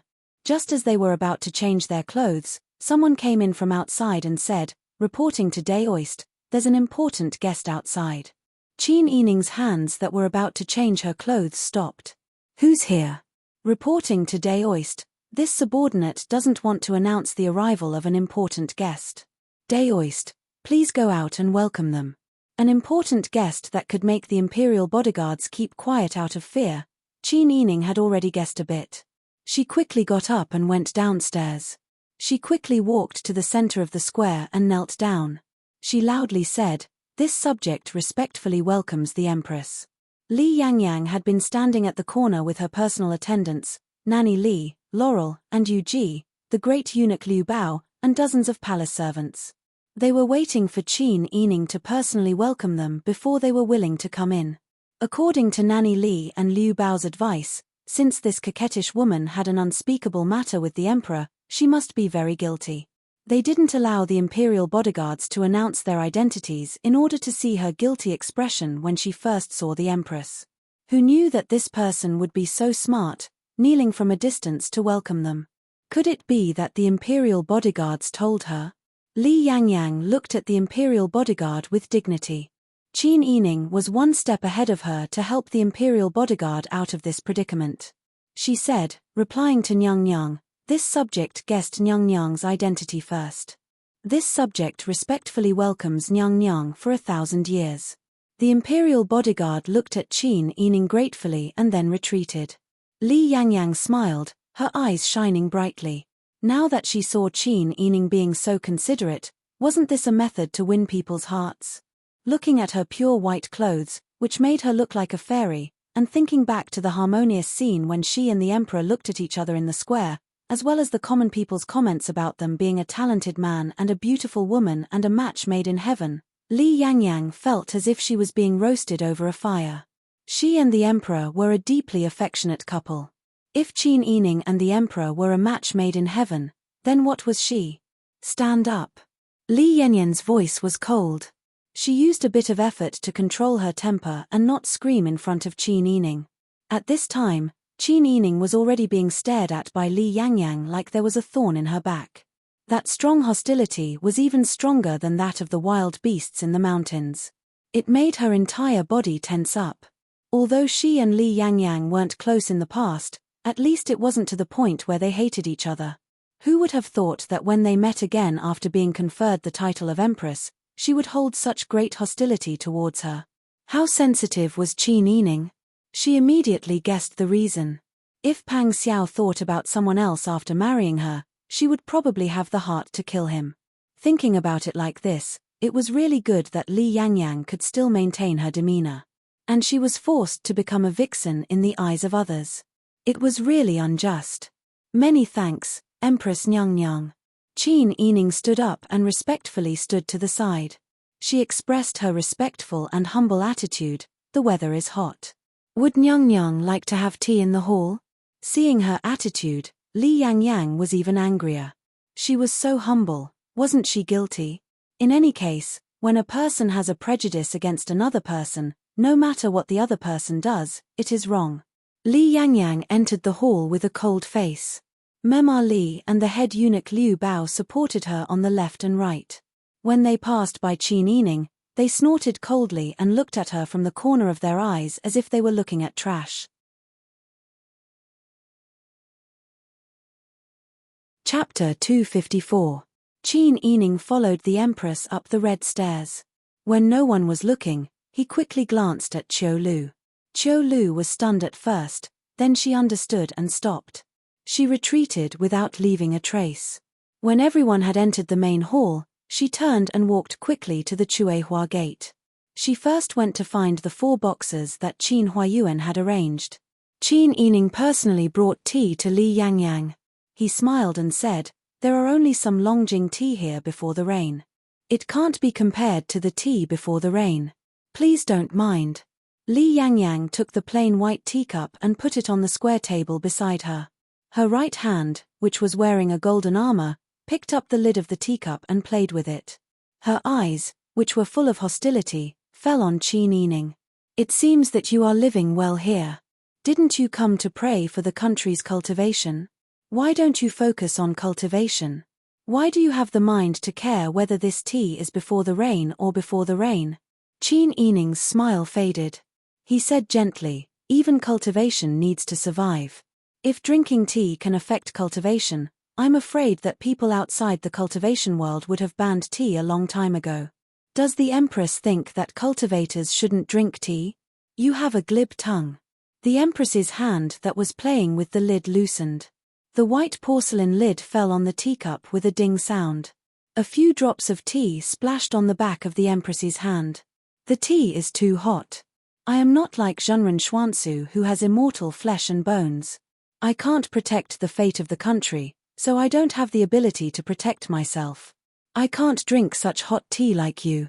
Qin Yining's eyes turned cold. The tea was the perfect temperature to drink. It seemed that the Empress really hated her to the bone. Qin Yining's smile was still on his face, but he had put away his initial respectful attitude. She could see that even if she gave in, the Empress's impression of her would not change. Then she had no need to show weakness. She was not a soft persimmon that could be easily beaten. She was the daughter of the family Qin. She would not be looked down upon by others. "Your Majesty is right." Qin Yining's voice was gentle, but her words were full of sarcasm. "This subject's daughter doesn't know much about the way of tea, but I didn't expect that the tea I brewed would be so unpalatable. It seems that people of different statuses should do the things of different statuses. Brewing tea should still be left to the servant girls." Turning around, she instructed Ji Yun, "Go brew tea for Nyang Nyang again." Ji Yun smiled and agreed, then went to make tea again. Li Yanyan's face was ashen. What did he mean? Was Qin Yining scolding her for failing to appreciate his kindness, or was he scolding her for not being worthy of his position? Li Yanyan's face turned completely cold. Where did she get the guts to be so arrogant? Wasn't it all because of the Emperor's favor? This consort only said that the tea was too hot and you dare to not serve me? It seems that not only do you not know the way of tea, you have also forgotten the rules. Your Majesty is right. In this servant's opinion, Daoist Xuansu hasn't been home for long and hasn't had time to learn the rules. Head eunuch Liu Bao said with a smile, "In the past, it was rumored that Daoist Xuansu and little Wang Yi of the Daiju dynasty were a couple. Little Wang Yi called Daoist Xuansu's mother-in-law in public and even gave her such a large and valuable garden. If she was a woman with rules, would she accept such a large garden from a man? Yes, but it's just that it's pleasing to the eye." Nanny Li sneered, "She's not a daughter of a noble family who grew up with her parents. What kind of background can your Majesty expect from her?" Hearing this, Li Yangyang burst out laughing and asked curiously, "Are you still in contact with Prince Zhengshiren now?" Asking a question that she already knew the answer to was clearly taking the opportunity to ridicule Qin Yining and poke at his heart. No matter how close they were in the past, if they contacted each other now, it would be treason. Moreover, Qin Yining had been forced to cultivate. Although they could get married in a firehouse, it was still not good for a woman and a man to contact each other. Qin Yining smiled, "It seems that your Majesty came today with the intention of strolling around the main hall. It's just that this subject's daughter was praying for blessings and asking the heavens and exhausted her mind. Now that I'm not feeling well, I'm afraid I can't accompany your Majesty." "Your Majesty, please do as you wish." After saying this, Qin Yining bowed to Li Yangyang and went upstairs. Ji Yun also put down the tray and followed closely behind. Li Yangyang finally couldn't bear it anymore and slammed the table, standing up. "Qin Yining, stop right there for this consort." Qin Yining stopped and didn't turn back. "Does your Majesty have any other orders?" "You're so arrogant. Isn't it because you have the emperor's support? You're cultivating here, yet you still don't forget to seduce the emperor. Aren't you afraid of being punished by the heavens? Qin Yining turned back and looked calmly at Li Yangyang. However, Li Yangyang couldn't help but be stunned by her icy gaze. Your Majesty, you're still a daughter of a noble family. You know everything in your heart, so why do you have to make things so ugly and ruin your status as the empress? Such a casual sentence, but to Li Yangyang, it was like a huge mountain was pressing down on her. She did know that it was the emperor's one-sided love for Qin Yining. And if Qin Yining had wanted to be the empress in the past, she wouldn't have had anything to do with it now. However, how could she be reconciled to seeing her husband constantly thinking about Qin Yining? It was understandable that the emperor favored Ji Yuchang. After all, Ji Yuchang was the emperor's concubine and could be considered a concubine. But what was Qin Yining? To put it bluntly, she was an outside concubine at most. As the main wife, she could allow her husband to sleep with a concubine, but she couldn't allow her husband to have an outside concubine. Didn't you say that Ben Gong shouldn't ruin the status of the empress? Li Yangyang gritted her teeth and said, Someone from the Qin clan has offended Ben Gong and offended her superiors. Capture her for Ben Gong. Yes. There were a few palace attendants that the empress had brought with her who were skilled in martial arts. They went forward to capture Qin Yining. Ji Yun immediately stood in front of Qin Yining and pushed the palace attendants aside. She scolded, This is a place granted by the emperor for cultivation. If your majesty the empress wants to do anything, please think twice. Li Yangyang, who was in a fit of anger, couldn't bear to hear someone use the empress status to suppress her. Hearing Ji Yun's words, Li Yangyang wasn't afraid. Instead, she became even more jealous. Good. You actually dared to connive with your maidservant to teach this consort a lesson in public. Men, seize them all.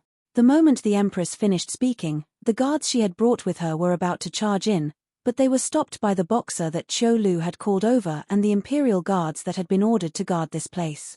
The guards from both sides faced each other with swords drawn. Inside the hall, Ji Yun stood in front of Qin Yining, neither giving way to the empress. Qin Yining coldly said, I didn't think that the imperial family would bully the weak like this. Today, Your Majesty the Empress wants to accuse me of a crime and arrest me. Is it because of a personal grudge, or does your Li clan have the intention to commit treason? You're slandering me. Li Yangyang was anxious. This accusation was too heavy. How could their Li clan bear it?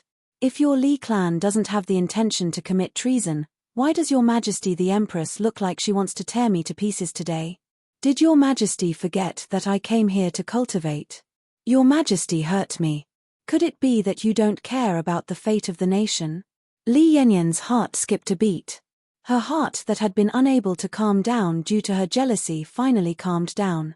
Seeing her dumbstruck, Qin Yining sneered, Your Majesty the Empress, the brain is a good thing.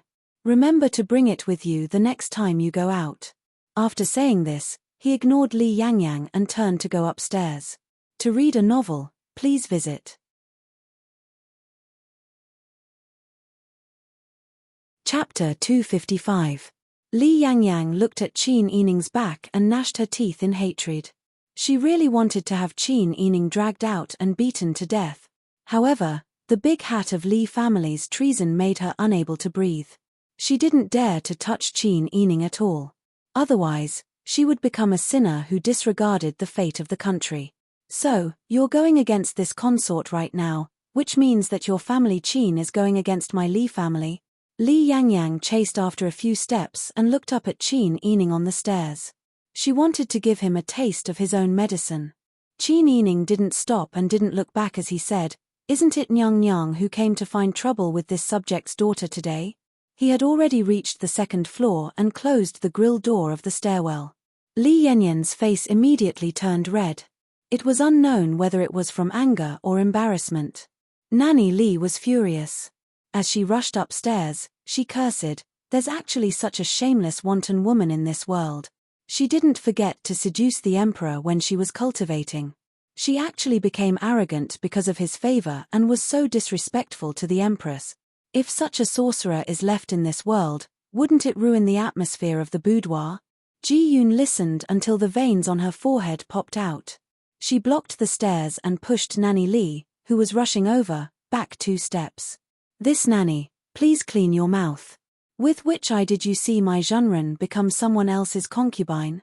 My Junren comes from a prestigious family and is a proper daughter of a noble family. Furthermore, she came here to cultivate under the imperial edict. This nanny is slandering my Junren like this. Are you questioning Tian Jiz's judgment or questioning the emperor's judgment? Master really has a glib tongue. Even a dog's bark is different from other dogs." Nanny Lee spat at Ji-yoon's face. However, Ji-yoon had martial arts on her, so how could she be spat by an old woman? She immediately dodged and said angrily, "My Junren just set up an altar to summon auspicious signs for the Dayan country and for the imperial family's world. I didn't expect the empress to put away the bow after the birds are done and come here to bully people. Is this the empress's idea or the emperor's idea? Who do you think you are? Do you think you have the right to question Ben Gong?" Li Yangyang raised her hand to slap her. She couldn't punish her master, but could it be that she couldn't punish her servant girl? Ji-yoon could have easily dodged it, but in a flash, she turned her body sideways and received the slap. She avoided the 2 pure gold armors that the empress was wearing, so her face was not scratched. Only the sound of a slap could be heard echoing in the spacious hall. The door upstairs was pushed open and Qin Yining rushed downstairs in a panic. She pulled Ji-yoon behind her and met Li Yanyan's gaze. "Your Majesty the Empress, you're here today to find fault with me and confiscate my property." Li Yangyang met her intimidating gaze and actually didn't dare to look straight at her. She only held on because of her dignity as the Empress and her jealousy. She straightened her neck and said, "As the mother of the nation, this Empress naturally has to set a standard for all the women in the world. Your flirtatious behavior is a disgrace to all the women in the world. Is that so?" Qin Yining said in a deep voice, "Since this subject girl is so unbearable in Your Majesty the Empress's heart, then this subject girl doesn't deserve to continue staying here to cultivate.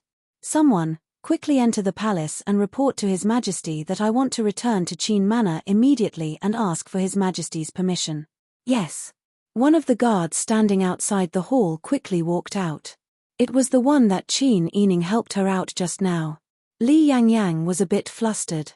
She knew that His Majesty liked this woman. If His Majesty appeared, he would definitely favor Qin Yining. However, things had already developed to this point. If she shrank back, wouldn't she be disgraced? She didn't do anything wrong. Qin Yining pulled Ji-yoon's hand and took her to the trees to apply medicine. He left the spacious and bright main hall to the Empress and her entourage. When Qin Yining and Ji-yoon had walked far away, Nanny Lee said worriedly in Li Yanyan's ear, "Nyang Nyang, if this matter is made public, His Majesty may be angry after knowing it. Why don't we go back first? I didn't do anything wrong. Why should I leave first?" The tears in Li Yanyan's eyes finally fell down. Nanny Lee took a handkerchief and wiped Li Yanyan's tears with heartache.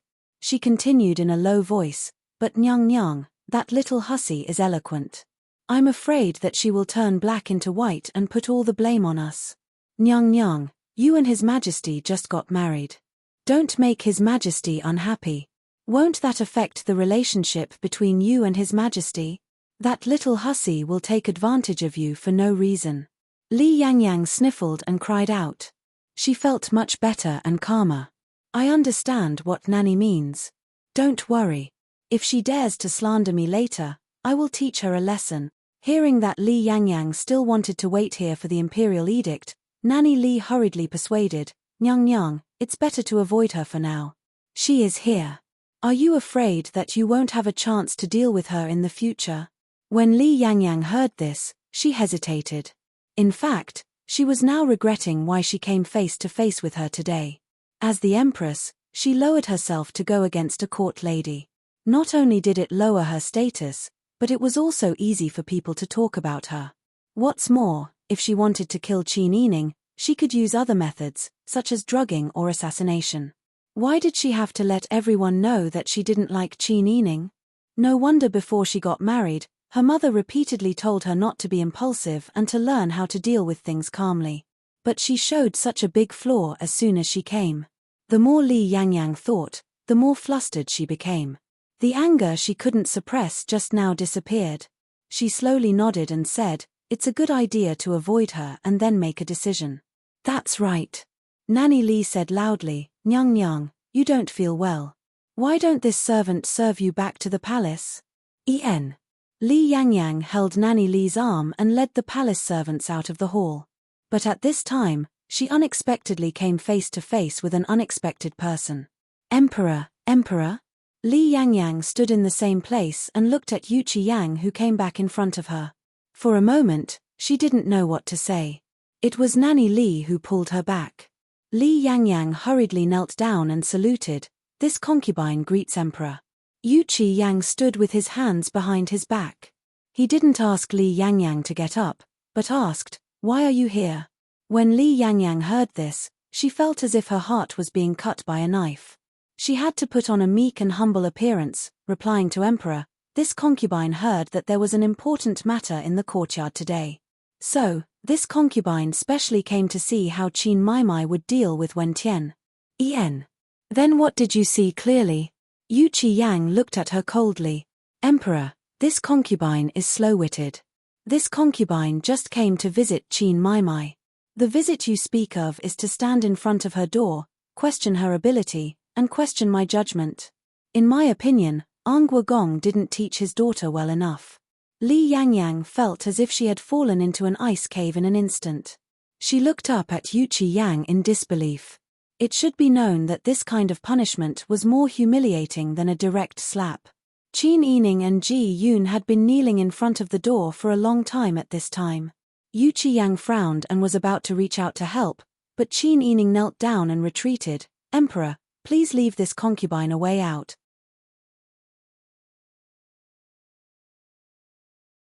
Chapter 256. Yu Qiyang's hand that was about to support Qin Yining froze in midair. He bent over and looked at the black hair of the woman kneeling in front of him. His mood was exceptionally heavy, no less heavy than when he found out that the taxes and money in the national treasury had been hidden away by the Emperor Emeritus. He had finally thought of a way to get the best of both worlds and arrange for her to be in a place that he could reach. Was he going to fail again? He had just left with Qin Huayuan and An Guogong, but his mind was filled with the image of her setting up the altar and inquiring about the heavens. He couldn't wait to see her again and spend some time alone with her. Thus, he came up with an excuse to send the two of them away before he turned back. Who knew that before he returned to his residence, he would run into the imperial bodyguard that was responsible for passing on the message. After asking about what had happened, Yu Qiyang's heart sank. The first thing he thought of was not how to deal with the empress who had ruined his plans, but rather how to keep Qin Yining and how to appease Qin Yining's emotions. But in front of him, Qin Yining was like a bird that had been startled by the twang of a bow. This truly made Yu Qiyang panic. "Yi, what are you doing? Who won't give you a way out?" Your Majesty." Qin Yining retreated again and said with her forehead pressed against his, "If your Majesty isn't willing to give this subject's daughter a way out, then please give this subject's death with a piece of white silk." "Where did this come from? Get up first." Yu Qiyang stubbornly wanted to help Qin Yining up.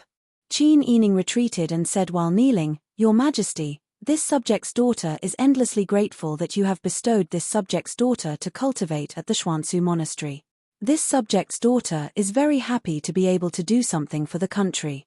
However, this subject's daughter has been staying here for a long time and is unavoidably suspicious. Who dares to suspect you? Who dares to speak nonsense? Jin will definitely take their heads. Don't be like this. Let's talk first, okay?" Yu Qiyang saw that it was useless to support her, so he simply squatted in front of her. However, Qin Yining still refused to raise his head to look at him. He maintained his kneeling posture and said, "Your Majesty, please allow this subject's daughter to return to her family Qin to cultivate." This subject's daughter was once a candidate for His Majesty's concubine selection. There will definitely be people who will think that His Majesty and this subject's daughter are not innocent. This place used to be an imperial residence and is very close to the imperial palace. Although His Majesty and this subject's daughter are innocent, outsiders will say that His Majesty is in a favorable position. If His Majesty's character is criticized because of this subject's daughter, then even if this subject's daughter dies 10,000 times, it still won't be enough to atone for my sin. Yu Qi-yang looked at Qin Yining with heartache. His gaze swept to the red and swollen left cheek of Ji Yun, who was kneeling and sobbing behind Qin Yining. The anger in his heart surged. According to the Imperial Guard, the Empress and Qin Yining had a conflict just now. Now that this slap had landed on the maidservant's body, if the maidservant hadn't been loyal to the Empress, wouldn't the one who had been hit be Qin Yining? Yu Qi-yang looked at Li Yangyang with resentment. However, Qin Yining continued to speak. This subject's daughter suffered a calamity when she was young. She had just returned home to reunite with her family, but her family had suffered all kinds of disasters. She spent less time with her parents, and was unable to be filial to them. This subject's greatest sorrow and difficulty is this subject's daughter. Your Majesty, you know best what this subject's daughter is capable of. This subject's daughter has never concealed anything from your Majesty. I ask that your Majesty show mercy and allow this subject's daughter to return home to cultivate. When Yu Qi-yang thought of Qin Yining's suffering, he felt incomparable heartache.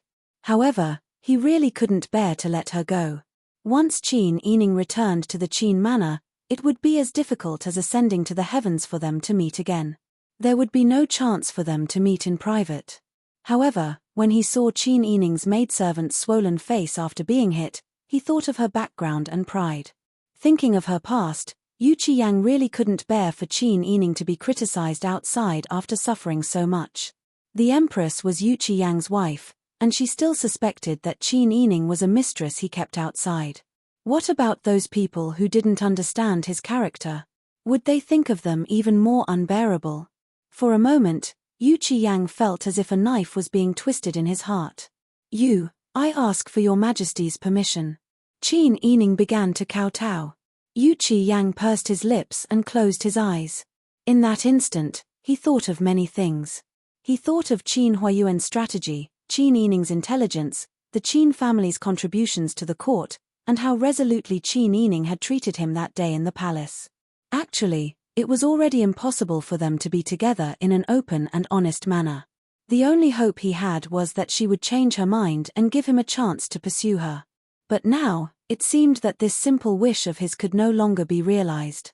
It was his newly married empress who had caused things to turn out this way. Forget it. Forget it. Yu Qi-yang slumped to the ground and said, "Don't be sad. We allow you to go back and cultivate. You can go home and be a lay Buddhist.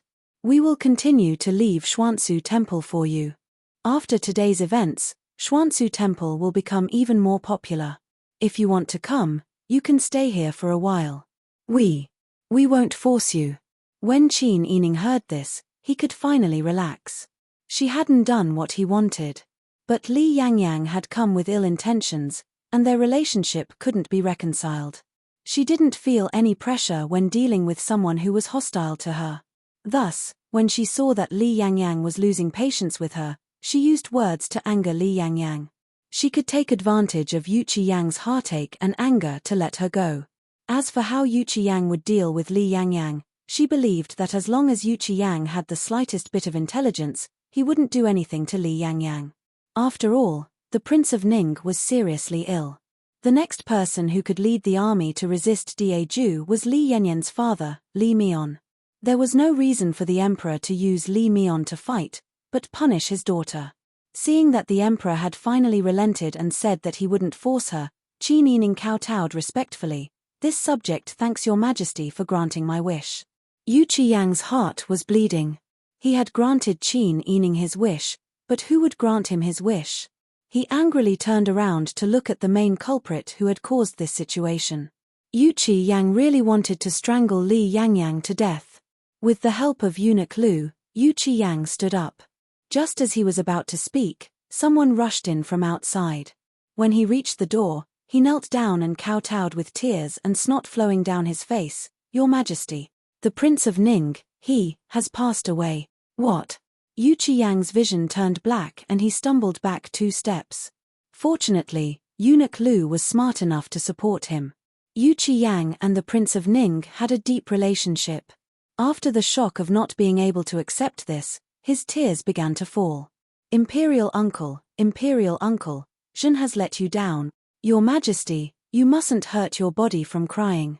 Eunuch Lu sobbed as he tried to persuade him. Qin Yining's face had also turned pale from the sudden bad news. When she thought of the Prince of Ning's life as a soldier, her heart was filled with sorrow and she couldn't help but cry. Prepare the horse, Zhen wants to go to the Prince of Ning's manor immediately. Yu Qiyang didn't have time to deal with Li Yangyang and stumbled outside. Li Yangyang quickly chased after him with the help of Li Momo and Liu Bao. Qin Yining used her sleeve to wipe the corners of her eyes.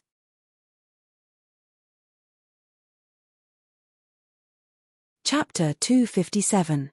Qin Yining pursed his lips and shook his head. It's not appropriate for me to go now. Right now, the people gathered at Prince Ning's Fu must be members of the imperial family and the imperial family. If I want to offer my condolences, I can only return to the Fu and listen to father's arrangements. Ji Yun nodded. Although she was a citizen of Daeju, she still respected heroes with integrity. Seeing Qin Yining silently wipe his tears, she remembered that Prince Ning had been injured by Pang Xiao. She became nervous again and hesitated to speak. Qin Yining saw Ji Yun's reaction and sighed. However, war is war. As long as war begins, there will be casualties. Pang Zhishi and Prince Ning have been opposing each other from the start. I had long thought that there would be a day where either Prince Ning or Pang Zhishi would die. This time, Pang Zhishi was more skilled. Qin Yining raised his head and took a deep breath. In the end, I am still selfish. Miss, don't think so much. Qiu Lu gently advised from the side, you are just a little girl. These big matters are not something you can control. Let the men deal with the matters of men. Qin Yining smiled bitterly. Other than this, what else can I do? The master and servant trio packed their simple belongings and left the residence. The 4 Jinghu Wei and Mu Jinghu that Pang Xiao had arranged for them had already prepared the horses outside. After bidding farewell to the imperial bodyguards that the emperor had arranged, the group went through the side door of the residence and took a small path to Qin's Fu. After leaving for more than 10 days, the Marquis Fu did not look any different. However, there were craftsmen working on the burned courtyard at the back of the residence. When Qin Yining's carriage arrived at the front of the Fu, a quick-witted doorman immediately dashed into the inner residence to pass on a message. On the way back, Ji Yun had already whispered to her that the 4 bodyguards were not boxers, but Pang Xiao's personal bodyguard, Jinghu Wei, who was specially arranged to protect her. This made Qin Yining very happy for a while, but when she thought of the war between the 2 countries and Prince Ning's death, she despised herself for a while. However, life still had to go on. She still had to plan for her own happiness. As such, by the time they got off the carriage, Qin Yining had already sorted out his emotions. He turned around and smiled at the 3 of them. If you don't mind, why don't you return to the residence with me? I'll arrange your accommodations. Is that all right? The leader of the 4 people cupped his hands and said in a low voice, in reply to Miss, we won't be following you into the mansion. It's more comfortable outside, and it's easier to do things. Qin Yining said understandingly, I understand. Then you can stay at the Cloud Stepping Inn for the time being. I'll inform Master Zhong. During this period of time, all of you can go to Master Zhong to collect your meals, lodging, and expenses. When the 4 people heard this, they liked the way this beautiful future princess consort handled matters even more, and their attitudes became even more respectful. This subordinate thanks princess consort. When Qin Yining heard this, her face flushed red. She forced herself to remain calm and said, you can go. Yes. The 4 people bowed and led their horses away. Mu Jinghu saw Qin Yining's red cheeks and neck and couldn't help but ask curiously, it's really strange. They didn't address you wrongly. Why are you blushing? Qin Yining already knew that Mu Jinghu's personality was wooden, dull, and straightforward. However, when she heard him say this, she still couldn't help but feel embarrassed. She didn't reply to him and went into the residence. Mu Jinghu blinked in confusion. After entering the residence, she went to her room in the outer courtyard. At this time, the Sun clan had already brought Mother Jin, 8th young mistress, and Qin Yining out to welcome her. My son. When she saw Qin Yining, The Sun Clan beamed with joy. She rushed forward and hugged Qin Yining in her arms. "You're finally back. You don't have to leave this time, Mother." Qin Yining pressed his cheek against the Sun Clan's shoulder and rubbed her neck. "His Majesty allowed me to come home and be a layman.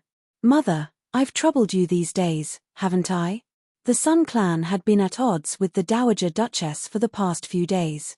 Although everyone seemed to be more united after the family Qin met with a great disaster, the Dowager Duchess was still alive. Moreover, after time had covered up the sorrow, the Dowager Duchess became the same as before. She found the Sun Clan to be an eyesore. In addition, the Dowager Duchess supported Qin Yining to be the Emperor's concubine. This made the Sun Clan even less hopeful about the Dowager Duchess's character. The mother-in-law and daughter-in-law were at loggerheads almost every time they met. The Dowager Duchess bullied the Sun Clan even more ruthlessly. Every day, she would make the Sun Clan go to her side to set the rules. When their daughter was not at home, the Sun Clan endured a lot. They held their breath and only thought that they must not be looked down upon. However, their daughter was back and spoke so considerately the moment she met them. The Sun Clan's tears almost fell. "It's not difficult, it's not difficult. It's a blessing that our family is safe and sound. Why would there be any difficulties?" Qin Yining did not need to think carefully to guess the Sun Clan's situation when she was not at home. Thus, she acted spoiled and rubbed against the Sun Clan's embrace. On the side, the 8th young lady looked at them with a smile. Although she missed her deceased DI mother and concubine mother and envied Qin Yining for having a mother to act spoiled, she was also full of blessings. However, Qin Yining's face was stupefied. In the past, this embrace belonged to her. This mother also belonged to her. Now, she had nothing left. Qin Yining had everything. When she entered the door just now, Qin Yining did not even look at her. Now that Qin Yining was famous all over the world, he was not in the same world as her. She did not even have the qualifications to treat Qin Yining as an opponent. Because to be an opponent, at least they had to stand on equal footing. Could she still be on the same footing as Qin Yining? The 6th young lady's matter made her tread on thin ice in the Fu. She did indeed push the 6th young lady to block a knife in a time of crisis, but at that time, she did not believe that if someone else was in her position and situation, they would not think more for themselves. These people were lucky to survive. They did not know how happy they were, but they blamed her. While Qin Yining's heart was in turmoil, Qin Yining had already taken the Sun Clan's arm and was talking with the 8th young lady as they headed to Ci Xiao Garden. Qin Yining was left on the spot. No one paid attention to her, so she could only bite her lower lip and follow. Granddaughter greets old madam. When Qin Yining saw the old madam, she obediently knelt down to greet her. The old madam looked at her with a smile. "Quickly get up. It's good that you're back. It's good that you're back. Granddaughter hasn't been home these days." The old madam and second aunt must have been tired to take care of the family. Qin Yining stood up and greeted second madam. Second madam had always liked Qin Yining's steadiness and ability to see the big picture. Now, the most promising daughter in the family was Qin Yining. Therefore, second madam held Qin Yining's hand and asked about her well-being. The family stayed in Ci Xiao Garden for a while before the old madam ordered the servants to prepare lunch. Third master, Qin Han, and Qin Yu came back from lunch and were very happy to see Qin Yining. When they asked why the emperor suddenly allowed her to come home, Qin Yining did not elaborate on the conflict between her and the empress. She was afraid that it would cause panic in the womenfolk of the family, so she only said that it was the emperor's order. Ning Wang's funeral caused a sensation in the capital. Qin Yining also went with the womenfolk of the family to offer her condolences. She even went to comfort Wang Fei. However, a person's death was like a lamp being extinguished. No matter how valiant a person was, there would be a day when they would leave. When a hero returned, it was hard not to sigh. After King Ning was buried, the imperial court began to auction official positions and allowed merchants to come and trade with food as the price. It was also in full swing. Seeing the granaries in the city begin to transport grain cart after cart of grain, the price of rice in the grain stores began to slow down and gradually reached a price that the common people could accept. Jingdo, which had been enveloped by the grief of Ning Guang's death, finally became cheerful. After all, the common people were still concerned about whether they could eat their fill. As for other things, how could the common people care? After a month of rest, Qin Yining's shoulder injury finally healed. Bing Tang had given her a prescription to replenish her vital energy and blood. Her complexion also improved after taking the medicine. She was no longer as pale as before and no longer felt dizzy and flustered. That evening, Qin Yining left Bing Tang in the room for the night. The two of them fanned themselves in the outer room and spoke in a low voice. Suddenly, they heard the faint creaking sound of a window being pushed open in the inner room. Bing Tang said, "It's windy tonight. Perhaps the window in the washroom was blown open again. I'll go lock it up." "No need. I was just about to go to the washroom." Qin Yining kicked off her shoes and got off the floor. She smiled and said, "You should lay out the mat. It's getting late. We should go to bed." "Okay." Bing Tang laid out his bedding on the Luohan bed in the outer room. Qin Yining put on a small jacket and walked towards the washroom with a silk lamp in her hand. Who knew that when she lifted the curtain, she would suddenly see a black shadow walk towards her? Her heart skipped a beat.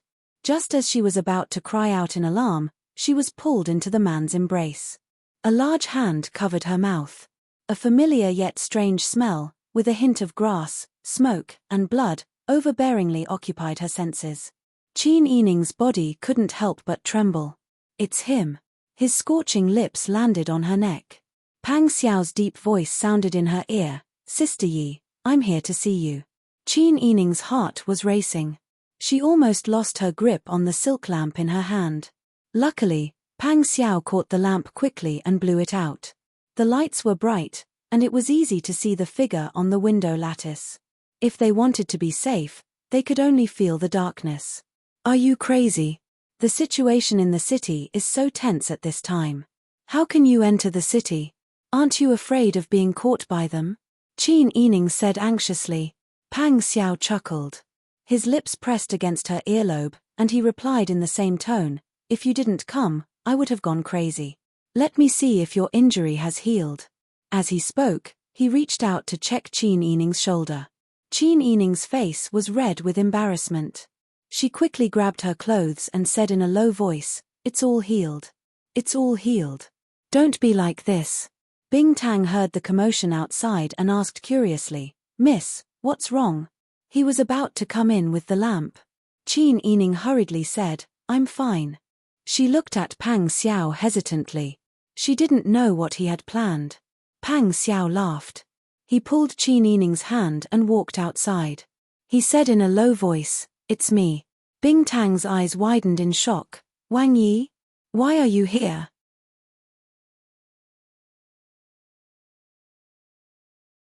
Chapter 258.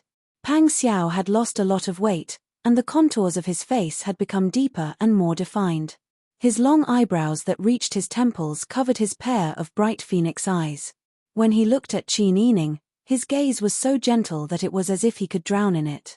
His curved lips showed that he was in a good mood at the moment. Qin Yining's heart was beating fast, and his face was red. He looked away to avoid eye contact with Pang Xiao. He saw that Pang Xiao was wearing a patched shirt, and upon closer inspection, there seemed to be some dark bloodstains on his abdomen. Qin Yining thought of the smell of blood that filled his nose when Pang Xiao hugged him just now. He hurriedly stroked Pang Xiao's abdomen, and sure enough, it was warm and sticky to the touch. "You're injured," Qin Yining exclaimed in a low voice. Pang Xiao lowered his head to look at his abdomen, and said with some annoyance, "It's nothing. It's just a small injury. Maybe it's because I moved a little too much just now that I'm bleeding." Qin Yining hurriedly pushed Pang Xiao to a nearby embroidered stool to sit down. He turned around and said to Bing Tang, "Quickly take a look at him." Although Bing Tang felt sorry for Prince Ning's death, she also understood that war depended on one's ability.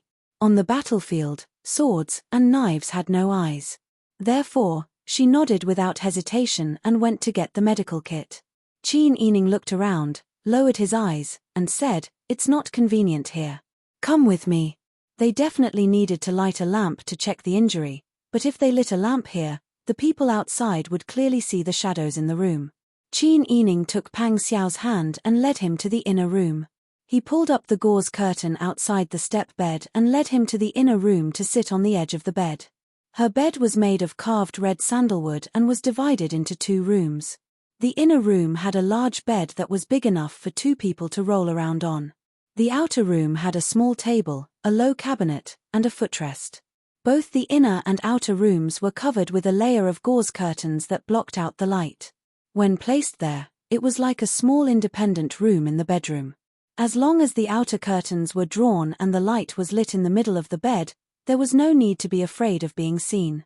Pang Xiao sat on the edge of the bed and looked around curiously. She looked at the light blue curtain embroidered with pear blossoms, the light green and light pink bedding, and the pillowcase. She seemed to smell the faint fragrance of Qin Yining, which was unique to young girls. Her heart softened.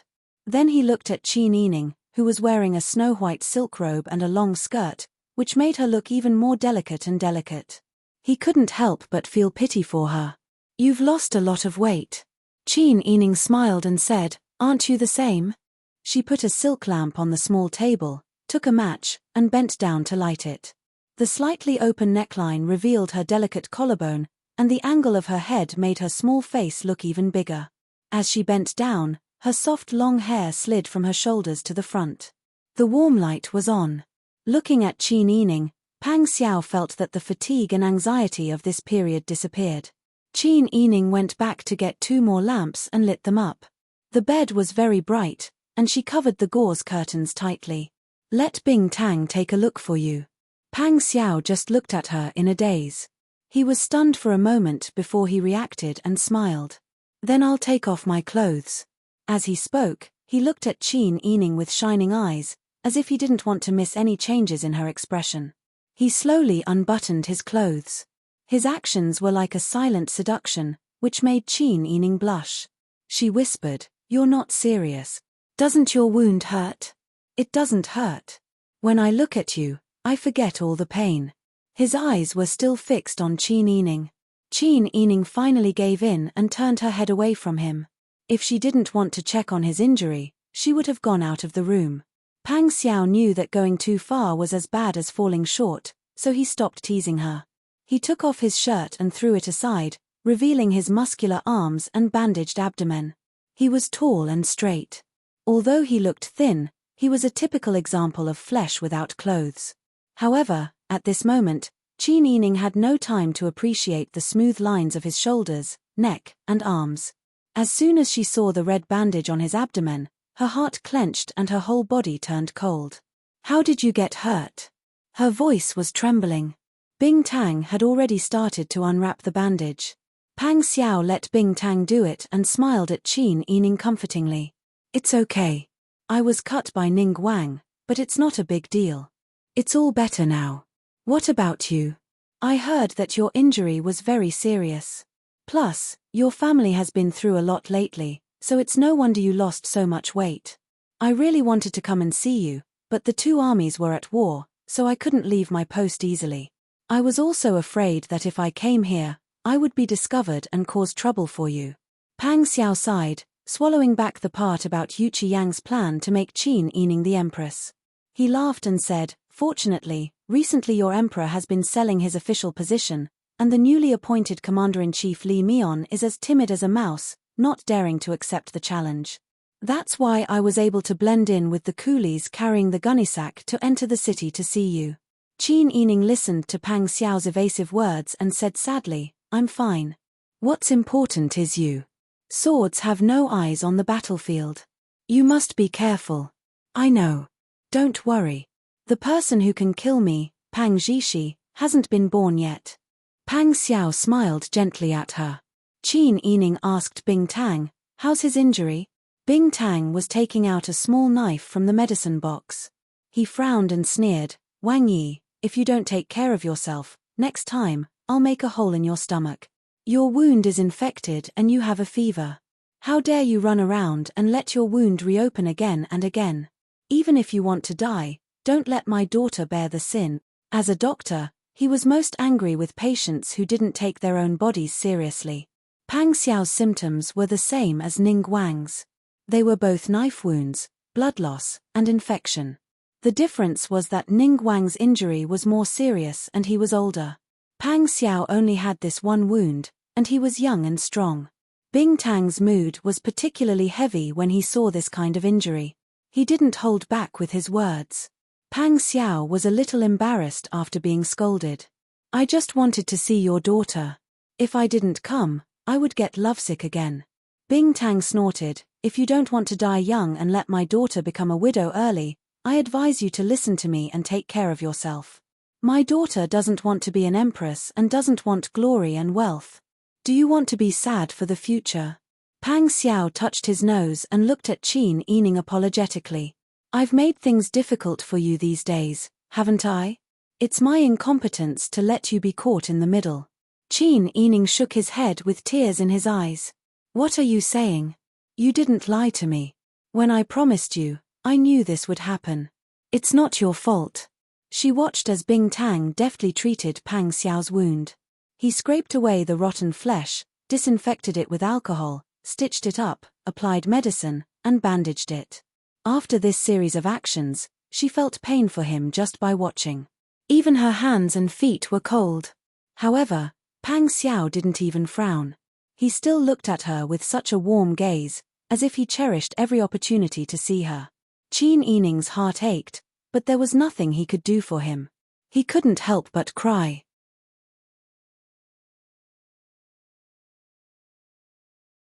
Chapter 259. Bing Tang was also a little annoyed at himself for being too rash and making Qin Yining sad. He hurriedly said, "Miss, don't worry. This injury is not fatal."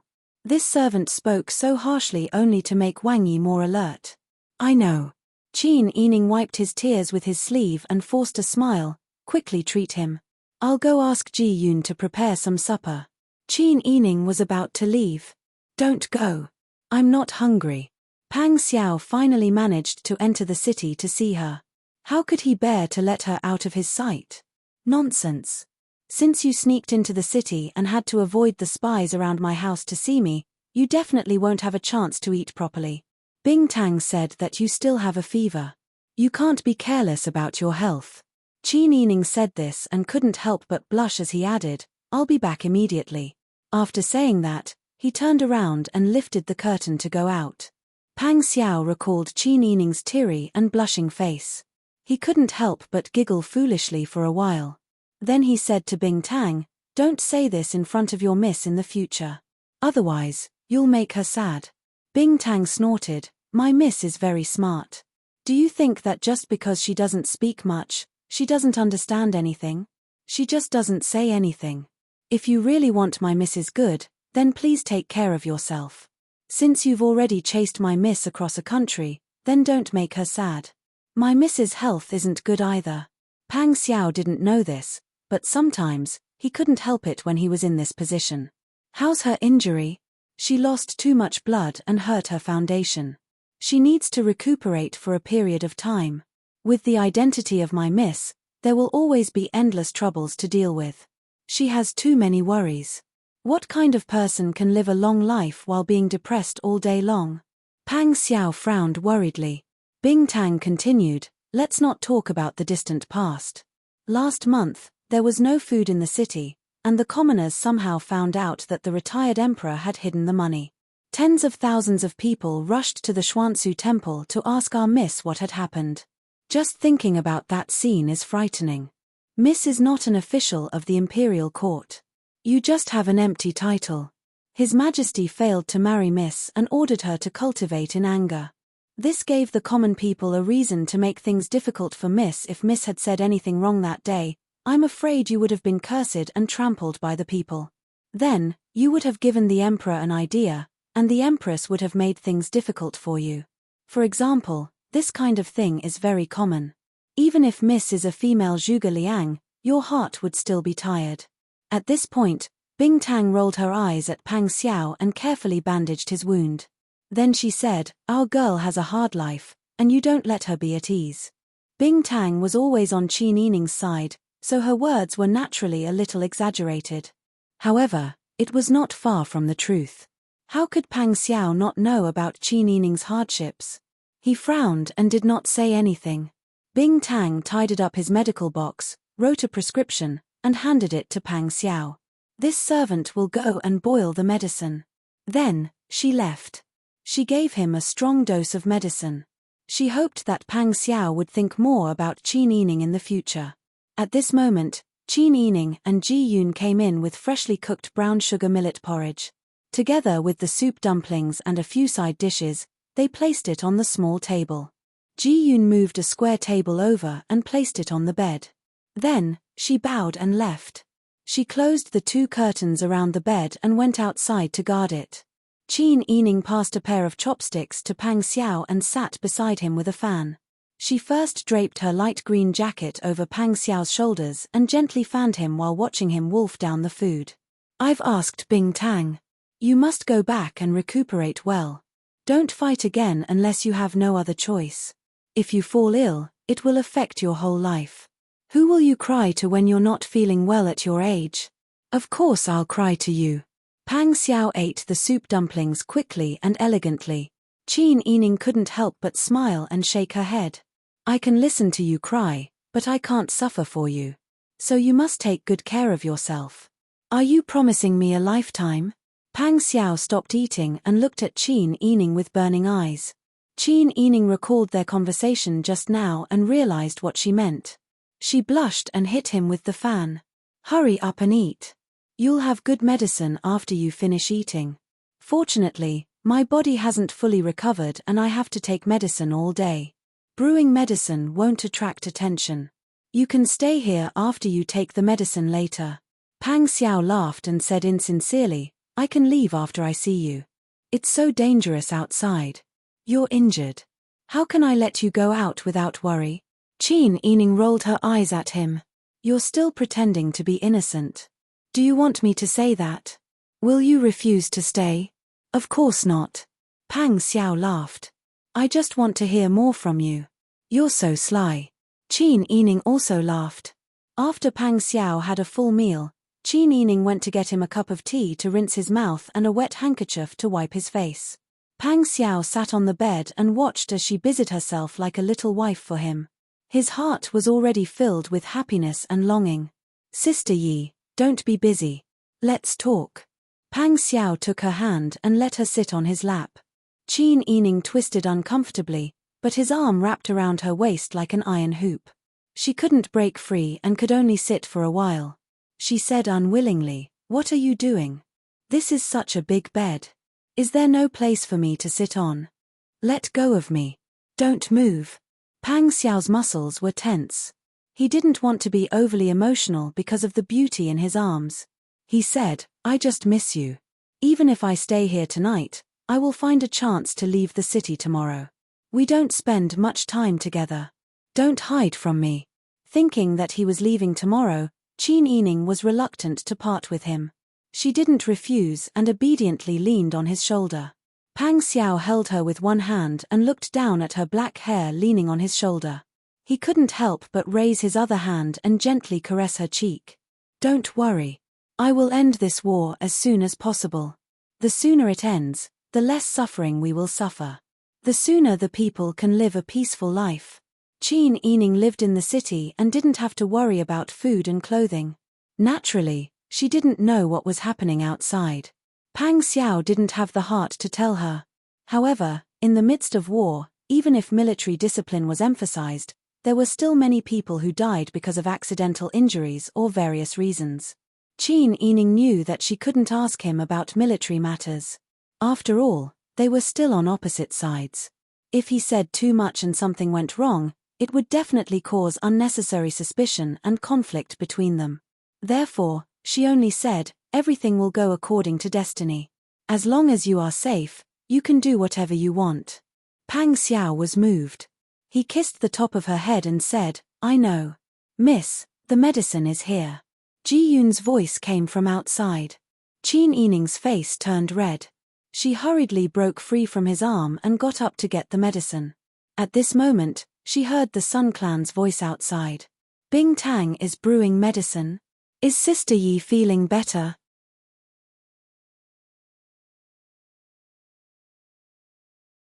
Chapter 260.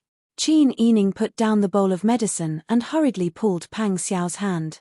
She was like an ant on a hot pan, trying to find a place to hide him. Pang Xiao was amused by her appearance. He had seen her calm and gentle side when she was steady and resourceful. He already felt that she was very lovable. He didn't expect her to be even cuter when she was flustered. Qin Yining glared at him. "You're still laughing. Look at the situation now. Why don't you hide in the cupboard? No, you can't get in with your size. You'd better hide in the washroom." As she said this, she pushed him into the washroom. She didn't forget to whisper, "You must not make a sound. If my mother finds out, it won't be fun if she makes a fuss." Pang Xiao saw how nervous she was and chuckled as he walked. "Don't we look like a pair of wild lovebirds who were caught having a private meeting? What are you talking about? Look at how dignified you are. Why are you talking about such things?" Qin Yining hid him behind the door of the washroom. "I told you to hide for your own good." I know. Pang Xiao hugged Qin Yining and pecked her on the lips. Qin Yining's face flushed red. She wanted to push him away, but she was afraid that he would burst his wound. She didn't dare to struggle too much and could only pinch his arm. "Stop fooling around. I can hear my mother's footsteps going upstairs. It doesn't hurt at all." Pang Xiao laughed happily and stole a kiss on her forehead. Only then did he let her go with satisfaction. Qin Yining rolled her eyes at him and patted her hot cheeks. She adjusted her clothes and adjusted her mood as she went out. She couldn't let the Sun Clan find out about Pang Xiao. This was not just a matter of reputation, but also involved the relationship between the two countries. She could see war and love as two things, but others might not. If Pang Xiao, who was the commander-in-chief of the army, was caught, it would be a great event for Dian. She couldn't guarantee that her family wouldn't hand him over.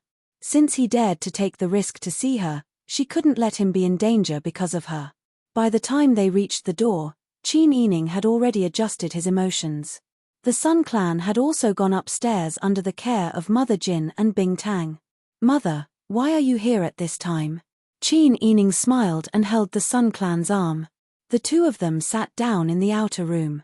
"I'm bored, so I came to talk to you." The Sun Clan member looked at Qin Yining's face. "Have you not recovered yet? I see that Bing Tang is brewing medicine again." "It's okay. It's a tonic." Qin Yining smiled and looked at Bing Tang. Bing Tang cooperated and explained, "Madam, there's no need to worry. As long as Mrs. Body is nourished well, she will soon be as lively as a dragon and as lively as a tiger." The Sun Clan member nodded in relief and said, "Since the medicine is ready, you should eat it." As she spoke, she thoughtfully handed the bowl of medicine that was meant for Pang Xiao to Qin Yining. Pang Xiao, who was in the cleaning room, was a little worried. Ji Yun and Bing Tang looked at each other. Ji Yun and Pang Xiao were the same. They were nervous because they didn't know if Qin Yining would be harmful to her body after taking the medicine. Bing Tang, on the other hand, found it funny. Although Qin Yining was usually very straightforward when taking medicine and didn't even frown, she knew that Qin Yining was actually very afraid of bitterness. She had once asked her if she could add some licorice to the medicine. The two servant girls stared at Qin Yining, waiting to see how she would respond.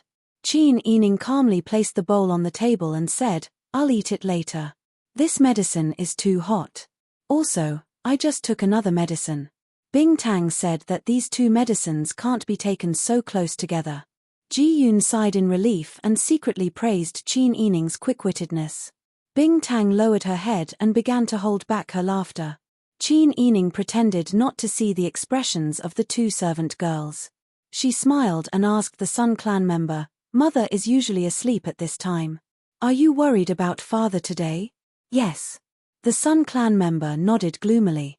After Dukan Guogong, Li Mian, took over as the Grand Marshal of the Armed Forces, he began to avoid battle. The Tiger Army was incomparably valiant, and Pang Xiao was good at strategizing.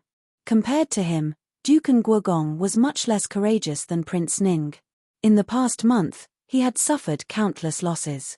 More than 30,000 of the 350,000 soldiers defending the city had been whittled down by the 100,000 soldiers of the Tiger Army. Even if Yu Qiyang wasn't good at scheming, He could see that this couldn't go on. Therefore, he appointed Qin Huayuan as his military advisor yesterday and went to the outer city to assist Dukan Guogong, Li Mian, in battle. After Qin Huayuan set out, Cao Yuqing quietly took the bundle and chased after him. When Qin Manor was in trouble, silver-masked spies came to protect it. When Qin Manor turned the tables, Cao Yuqing also led the silver-masked spies to help. Now, the people outside didn't know, but the Qin family members all knew that this delicate beauty was actually the leader of the silver-masked spies under the retired emperor. The Sun clan was very happy that Qin Huayuan had an expert like Cao Yuqing by his side to protect him. However, when they thought about how Cao Yuqing was young, beautiful, and had outstanding martial arts skills. Moreover, she was sincere to Qin Huayuan. It was hard to say whether she wouldn't go through trials and tribulations with him on the battlefield. This made the Sun clan's heart sour and bitter, so much so that they couldn't sleep. However, she wouldn't tell her daughter about such an embarrassing matter. When Qin Yining saw the Sun clan's expression change in an instant, he had already guessed most of what had happened. However, as a junior, she couldn't interfere in the matters between her parents. Her father wasn't someone who didn't take concubines. Now that the Cao family had been destroyed and the retired emperor had been put under house arrest by the Yuchi Yang because of the silver, Cao Yuqing had become a rootless duckweed. It was true that she had the silver-masked spies in her hands, but now she wholeheartedly belonged to Qin Huayuan. And the retired emperor didn't seem to be prepared to take back his silver-masked spies. Her father was in the prime of his life. He was brave, resourceful, and handsome. Cao Yuqing had been deeply in love with her father for many years. It could be seen that she treated her father wholeheartedly.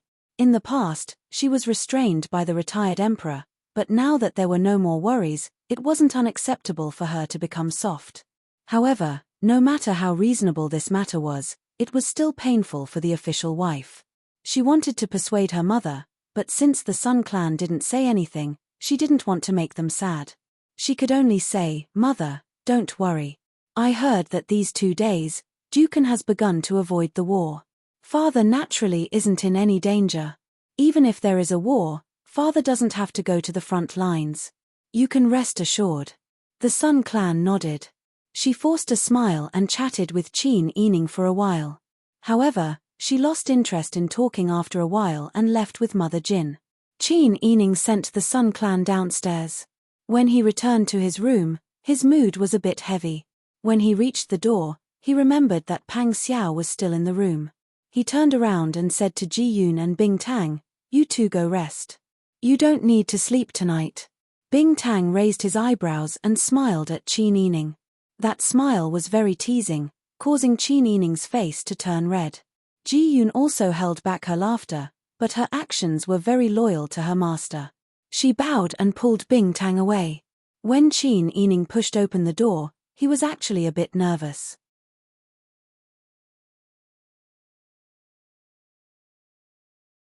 Chapter 261. Qin Yining prepared herself mentally. She gritted her teeth and pushed the door open. Before she could enter the room, a large hand wrapped around her and held her tightly in his arms. The door closed behind her with a creak, and the world spun around her. Her back was against the cold wall, and a hot body pressed against her. Before she could speak, her lips were fiercely sealed. Pang Xiao's mouth tasted slightly bitter, but more than that, there was a scorching heat that could burn her. Qin Yining felt as though she was on fire. She felt as though all the bones in her body had been pulled out. If it weren't for Pang Xiao's arms supporting her, she would have collapsed. The lights had already been blown out, so the room was dark. Only the sounds of kissing and heavy breathing could be heard. One of Pang Xiao's hands pressed against the back of her head to prevent her from shrinking away, while the other hand was stroking her slender back. They didn't separate until both of them felt as though they couldn't breathe. She wrapped her arms around his neck and panted as she looked at the handsome face in front of her. She said in a low voice, "Pang Zhishi." It was the first time she had called him by his courtesy name in such a tone. 2 clusters of fire ignited in Pang Xiao's eyes. He murmured in her ear. Qin Yining buried her face in his neck and whispered, "It would be great if you didn't have to go back." Pang Xiao's heart felt as though it had been fiercely kneaded. The romantic feelings he had just now were completely shattered, and all that was left was pity and guilt for her. Pang Xiao held her tightly in his arms and kissed her forehead sincerely. Everything will be fine. There will be a day when we can be together. Qin Yining nodded, but she still felt sad when she thought of Qin Huayuan and the Sun Clan, as well as Yu Qiyang and Li Yangyang. However, she was an extremely rational person. She wouldn't ask for anything easily. Pang Xiao was sensitive enough to feel that she was in low spirits. He thought for a moment and asked, "Are you worried about your father?" Qin Yining nodded in agreement. Pang Xiao said, "It is indeed dangerous when the battlefield is in chaos. I will arrange for the 4 Jinghu Wei to protect father-in-law. Don't worry, as long as I can control the situation, I will not let anything happen to father-in-law." Qin Yining nodded obediently. Pang Xiao could not help but narrow his eyes when he saw that she was still depressed. She recalled that before the Sun Clan came, she was still fine, but after chatting with the Sun Clan for a while, she became sad. Pang Xiao was a very smart person, and he knew the things around these important people like the back of his hand. Thinking that Qin Huayuan was accompanied by an extremely beautiful woman in the outer city military camp, he guessed a few things. Pang Xiao said tentatively, "If you marry me, I promise that I won't take any concubines, sleep with maids, or drink with prostitutes. I will only have you, okay?" Qin Yining was startled by his sudden promise. She looked up at him in surprise. "You are really strange. Why did you suddenly say this?" Pang Xiao saw her expression and knew that he guessed right. This silly girl was unhappy because of the matter between Qin Huayuan and the Sun Clan. He pinched her white cheeks in amusement. "Don't you like it?" Qin Yining blushed and stared at him again. She couldn't hide the joy in her watery eyes. She said insincerely, "That's true, but isn't it normal for you men to have 3 wives and 4 concubines? Even if you don't bring them home, you can still have them when you socialize and play with them." Pang Xiao laughed when he heard that. "I didn't expect that you have already thought about our future." Qin Yining realized what she had said. She blushed and turned to walk into the room. Pang Xiao chased after her and said with a smile, "I am very happy that you think this way. You have suffered so much for me. If I don't treat you well, wouldn't I be too inhumane? What's more, to you, I'm like, once you've crossed the vast ocean, you can't be considered water. Apart from Mount Wu, you can't be a cloud." Pang Xiao followed her footsteps and sat down on the bed with her. Qin Yining said, "You only know how to coax people with sweet words." "I've never been good at coaxing people," Pang Xiao said seriously. "A real man never goes back on his word." His seriousness made Qin Yining a little uncomfortable. She got up and went to the closet to get a pillow and a thin blanket, saying, "Get some rest. You sleep here. I will go outside." Pang Xiao saw that she was blushing and trying to change the topic. He smiled and did not pursue the matter. He took the pillow and put it on the bed, saying, "It doesn't matter whether you believe me or not. You don't have to remember what I said. You just have to see what I will do in the future." As he spoke, he pressed Qin Yining down on the bed and said, "You sleep on the bed, and I will sleep on the footrest. This way, we can talk. You still have a fever. How can I let you sleep on the footrest? Do you think I enjoyed life in the army? I slept in straw huts and horse pens. It was good enough to sleep on a footrest." Pang Xiao smiled as he took a mattress and laid it on the footrest outside the bed. He placed the pillow on one side and lay down straight. He could not help but let out a sigh of comfort. "You have been tired all day. It is more comfortable to lie down." Qin Yining sat on the edge of the bed. She could not help but feel sorry for him when she saw how he curled up his legs and did not dare to turn over. "Why don't you get on the bed?" Pang Xiao's eyes widened when he heard this. He slowly propped himself up and looked at her. Qin Yining's face was hot, but she kept a straight face and said, "Don't think too much. What I mean is that this bed is so big. We can even put a small table in the middle. You can sleep on the outside. If someone comes, it will be easy for you to hide. Although it is summer now, there is still wind on the ground. You are injured and have a fever. Do you want to get worse by sleeping on the ground?" Pang Xiao smiled and said, "Then I'll accept your offer." Qin Yining glared at him. She took off her shoes and got on the bed. She moved the pillow and mattress to the inside and placed the small table in the middle. Pang Xiao took the pillow and placed it on the outside. He placed the mattress under his feet as well. Only then did he put down the gauze curtains on the inside and outside of the bed. He then placed their shoes side by side. He lowered his head and looked at her beautiful and exquisite soft-soled embroidered shoes next to his black boots. His heart was filled with sweetness. Pang Xiao blew out the light and slowly lay down. The light and delicate fragrance on the mattress was unique to Qin Yining. There seemed to be the fragrance of jasmine in her hair on the pillow. Pang Xiao slowly turned over and buried his face in the thin blanket. He took a deep breath and couldn't help but laugh. People say that daughters are made of water, but my baby is made of flowers. Just sleeping next to you makes my nose fill with fragrance. Qin Yining was lying on her side with her back to him. Although there was a small table in the middle, his voice seemed to be right next to her ear. She closed her eyes tightly and didn't know how to answer him. Pang Xiao didn't wait for her to answer. He smiled and said, "I will remember today. This is the first time we sleep together." Qin Yining frowned and thought to herself, "This is too awkward." A large hand fell on her head. Pang Xiao gently scratched her scalp. A soft and numb feeling instantly spread throughout her body. He gently pinched her earlobe lovingly and said softly, "Baby, sweet dreams." Qin Yining closed her eyes. Although her face was red and her heart was beating fast, she was extremely happy. She thought that she would have insomnia, but this night, she slept more peacefully than ever. Even the nightmares that had troubled her for a long time didn't disturb her. When she woke up, the spot beside her was empty. Qin Yining woke up with a start. Did he leave?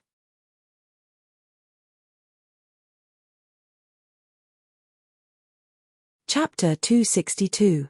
Miss Bing Tang carried a tray and placed it on the square table in the outer room.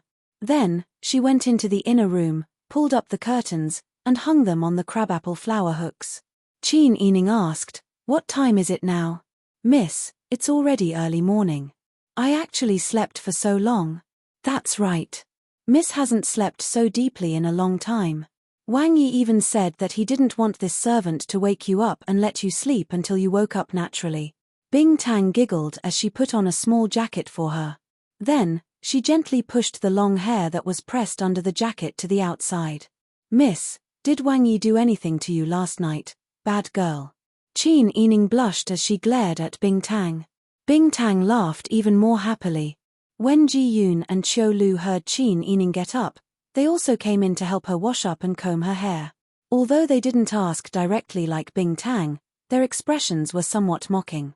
Qin Yining calmly pretended that she didn't see anything. She picked up a pair of pearl lilac glasses from the jewelry box and put them on. Then, she asked in a low voice, "Where's little Wang Yi?" Bing Tang said in a low voice, "Wang Yi woke up before the sun rose. After eating breakfast and taking medicine, this servant changed the bandages for Wang Yi. Wang Yi saw that you were sleeping deeply, so he didn't wake you up. He said that he had to arrange for the 4 Jinghu Wei and went out through the back window." Qin Yining nodded. She knew that he was going to arrange for the imperial bodyguards for her father. Although Pang Xiao was from Great Ju, and he had arranged his personal guards to protect the military advisor of Yang dynasty in the middle of a war, which would definitely cause a backlash from his subordinates, Qin Yining believed that Pang Xiao would be able to handle it well. As usual, Qin Yining, together with 8th Miss and Qin Huaining, went to pay respects to the old madam. They also chatted with the members of the Sun clan for a while before returning to the master's study. She did not go out the entire day and waited in the master's study. Who knew that Pang Xiao did not come back even when the sky turned dark? Instead, Mu Jinghu came. Fox was just about to come back, but there was an emergency ahead. He took Huzi and left in a hurry. "Let me apologize to you. I'll visit you again when I have the chance." Mu Jinghu calmly observed Qin Yining's expression. As if he was afraid that she would be angry with Pang Xiao, he hurriedly explained himself. Don't blame him. He had no choice. He was bullied badly by their emperor. It's not easy to come and see you. He took the risk to come here. Not only does he have to be watched by the Dayan, there are also many spies in the Zhou dynasty who are watching his movements. This time, it seems that the people in Daju discovered that he left his post without permission and are suspected of colluding with the enemy. When Mu Jinghu said this, he was a little worried himself. He continued, I think that the imperial court in Daju is not much better. They attack each other and do not care about the safety of the country. They are very good at framing capable officials. How could Qin Yining not know that Pang Xiao was in a difficult position? She was already very touched that he took the risk to come here. How could she blame him for this? However, after hearing Mu Jinghu's words and knowing that Pang Xiao's situation in the Zhou dynasty was so awkward, she became even more worried. Young Master Mu, can you tell me about his situation in Daju? Mu Jinghu was afraid that Fox's sudden departure would anger Qin Yining and delay his search for a wife. Therefore, when he heard Qin Yining's question, he was naturally willing to take the opportunity to tell Qin Yining about Fox's difficulties. Mu Jinghu told him what he knew.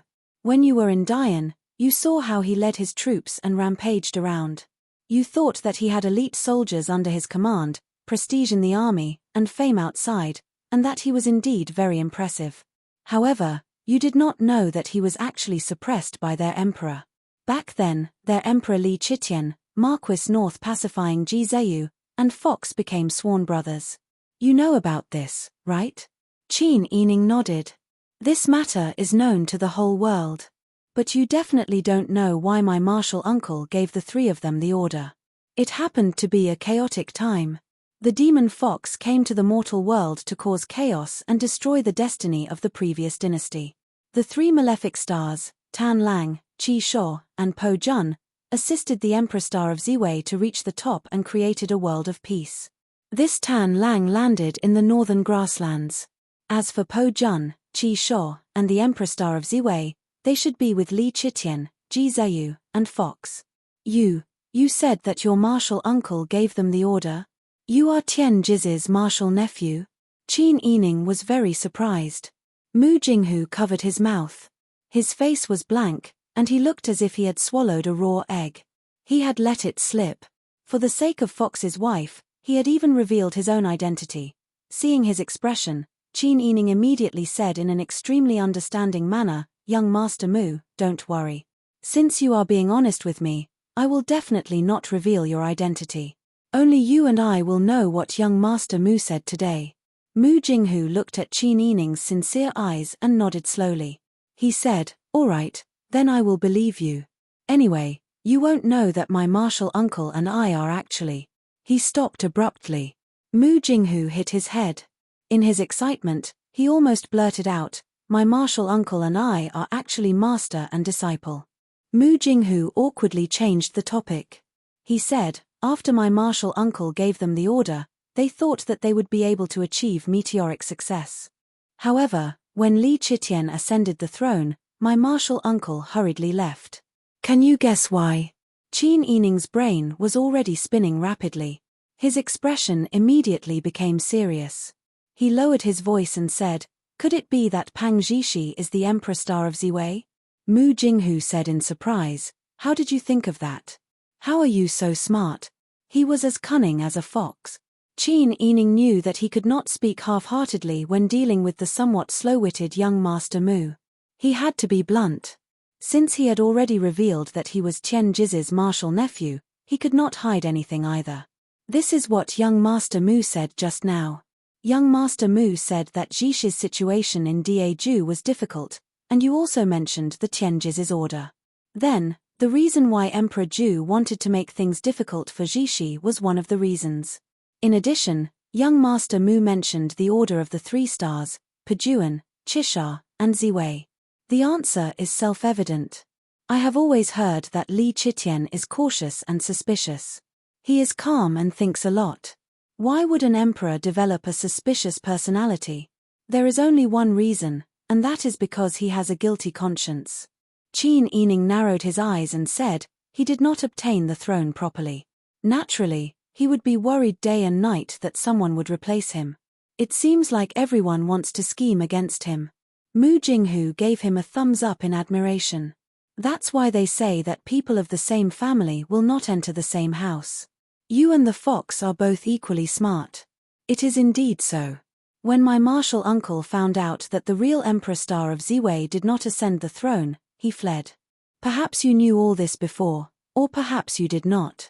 However, what you should know is that after the Pajuan star ascended the throne, he was naturally afraid of the Emperor Star of Ziwei's retaliation. You're tuning in to the Dreamy Chapters YouTube channel. We're so grateful for your support, and don't forget to subscribe to join us on this incredible journey through captivating stories. Your generosity through donations truly makes a world of difference, as it's the primary source of revenue that allows me to expand and enhance this channel for you. Thank you from the bottom of my heart for being a part of this adventure.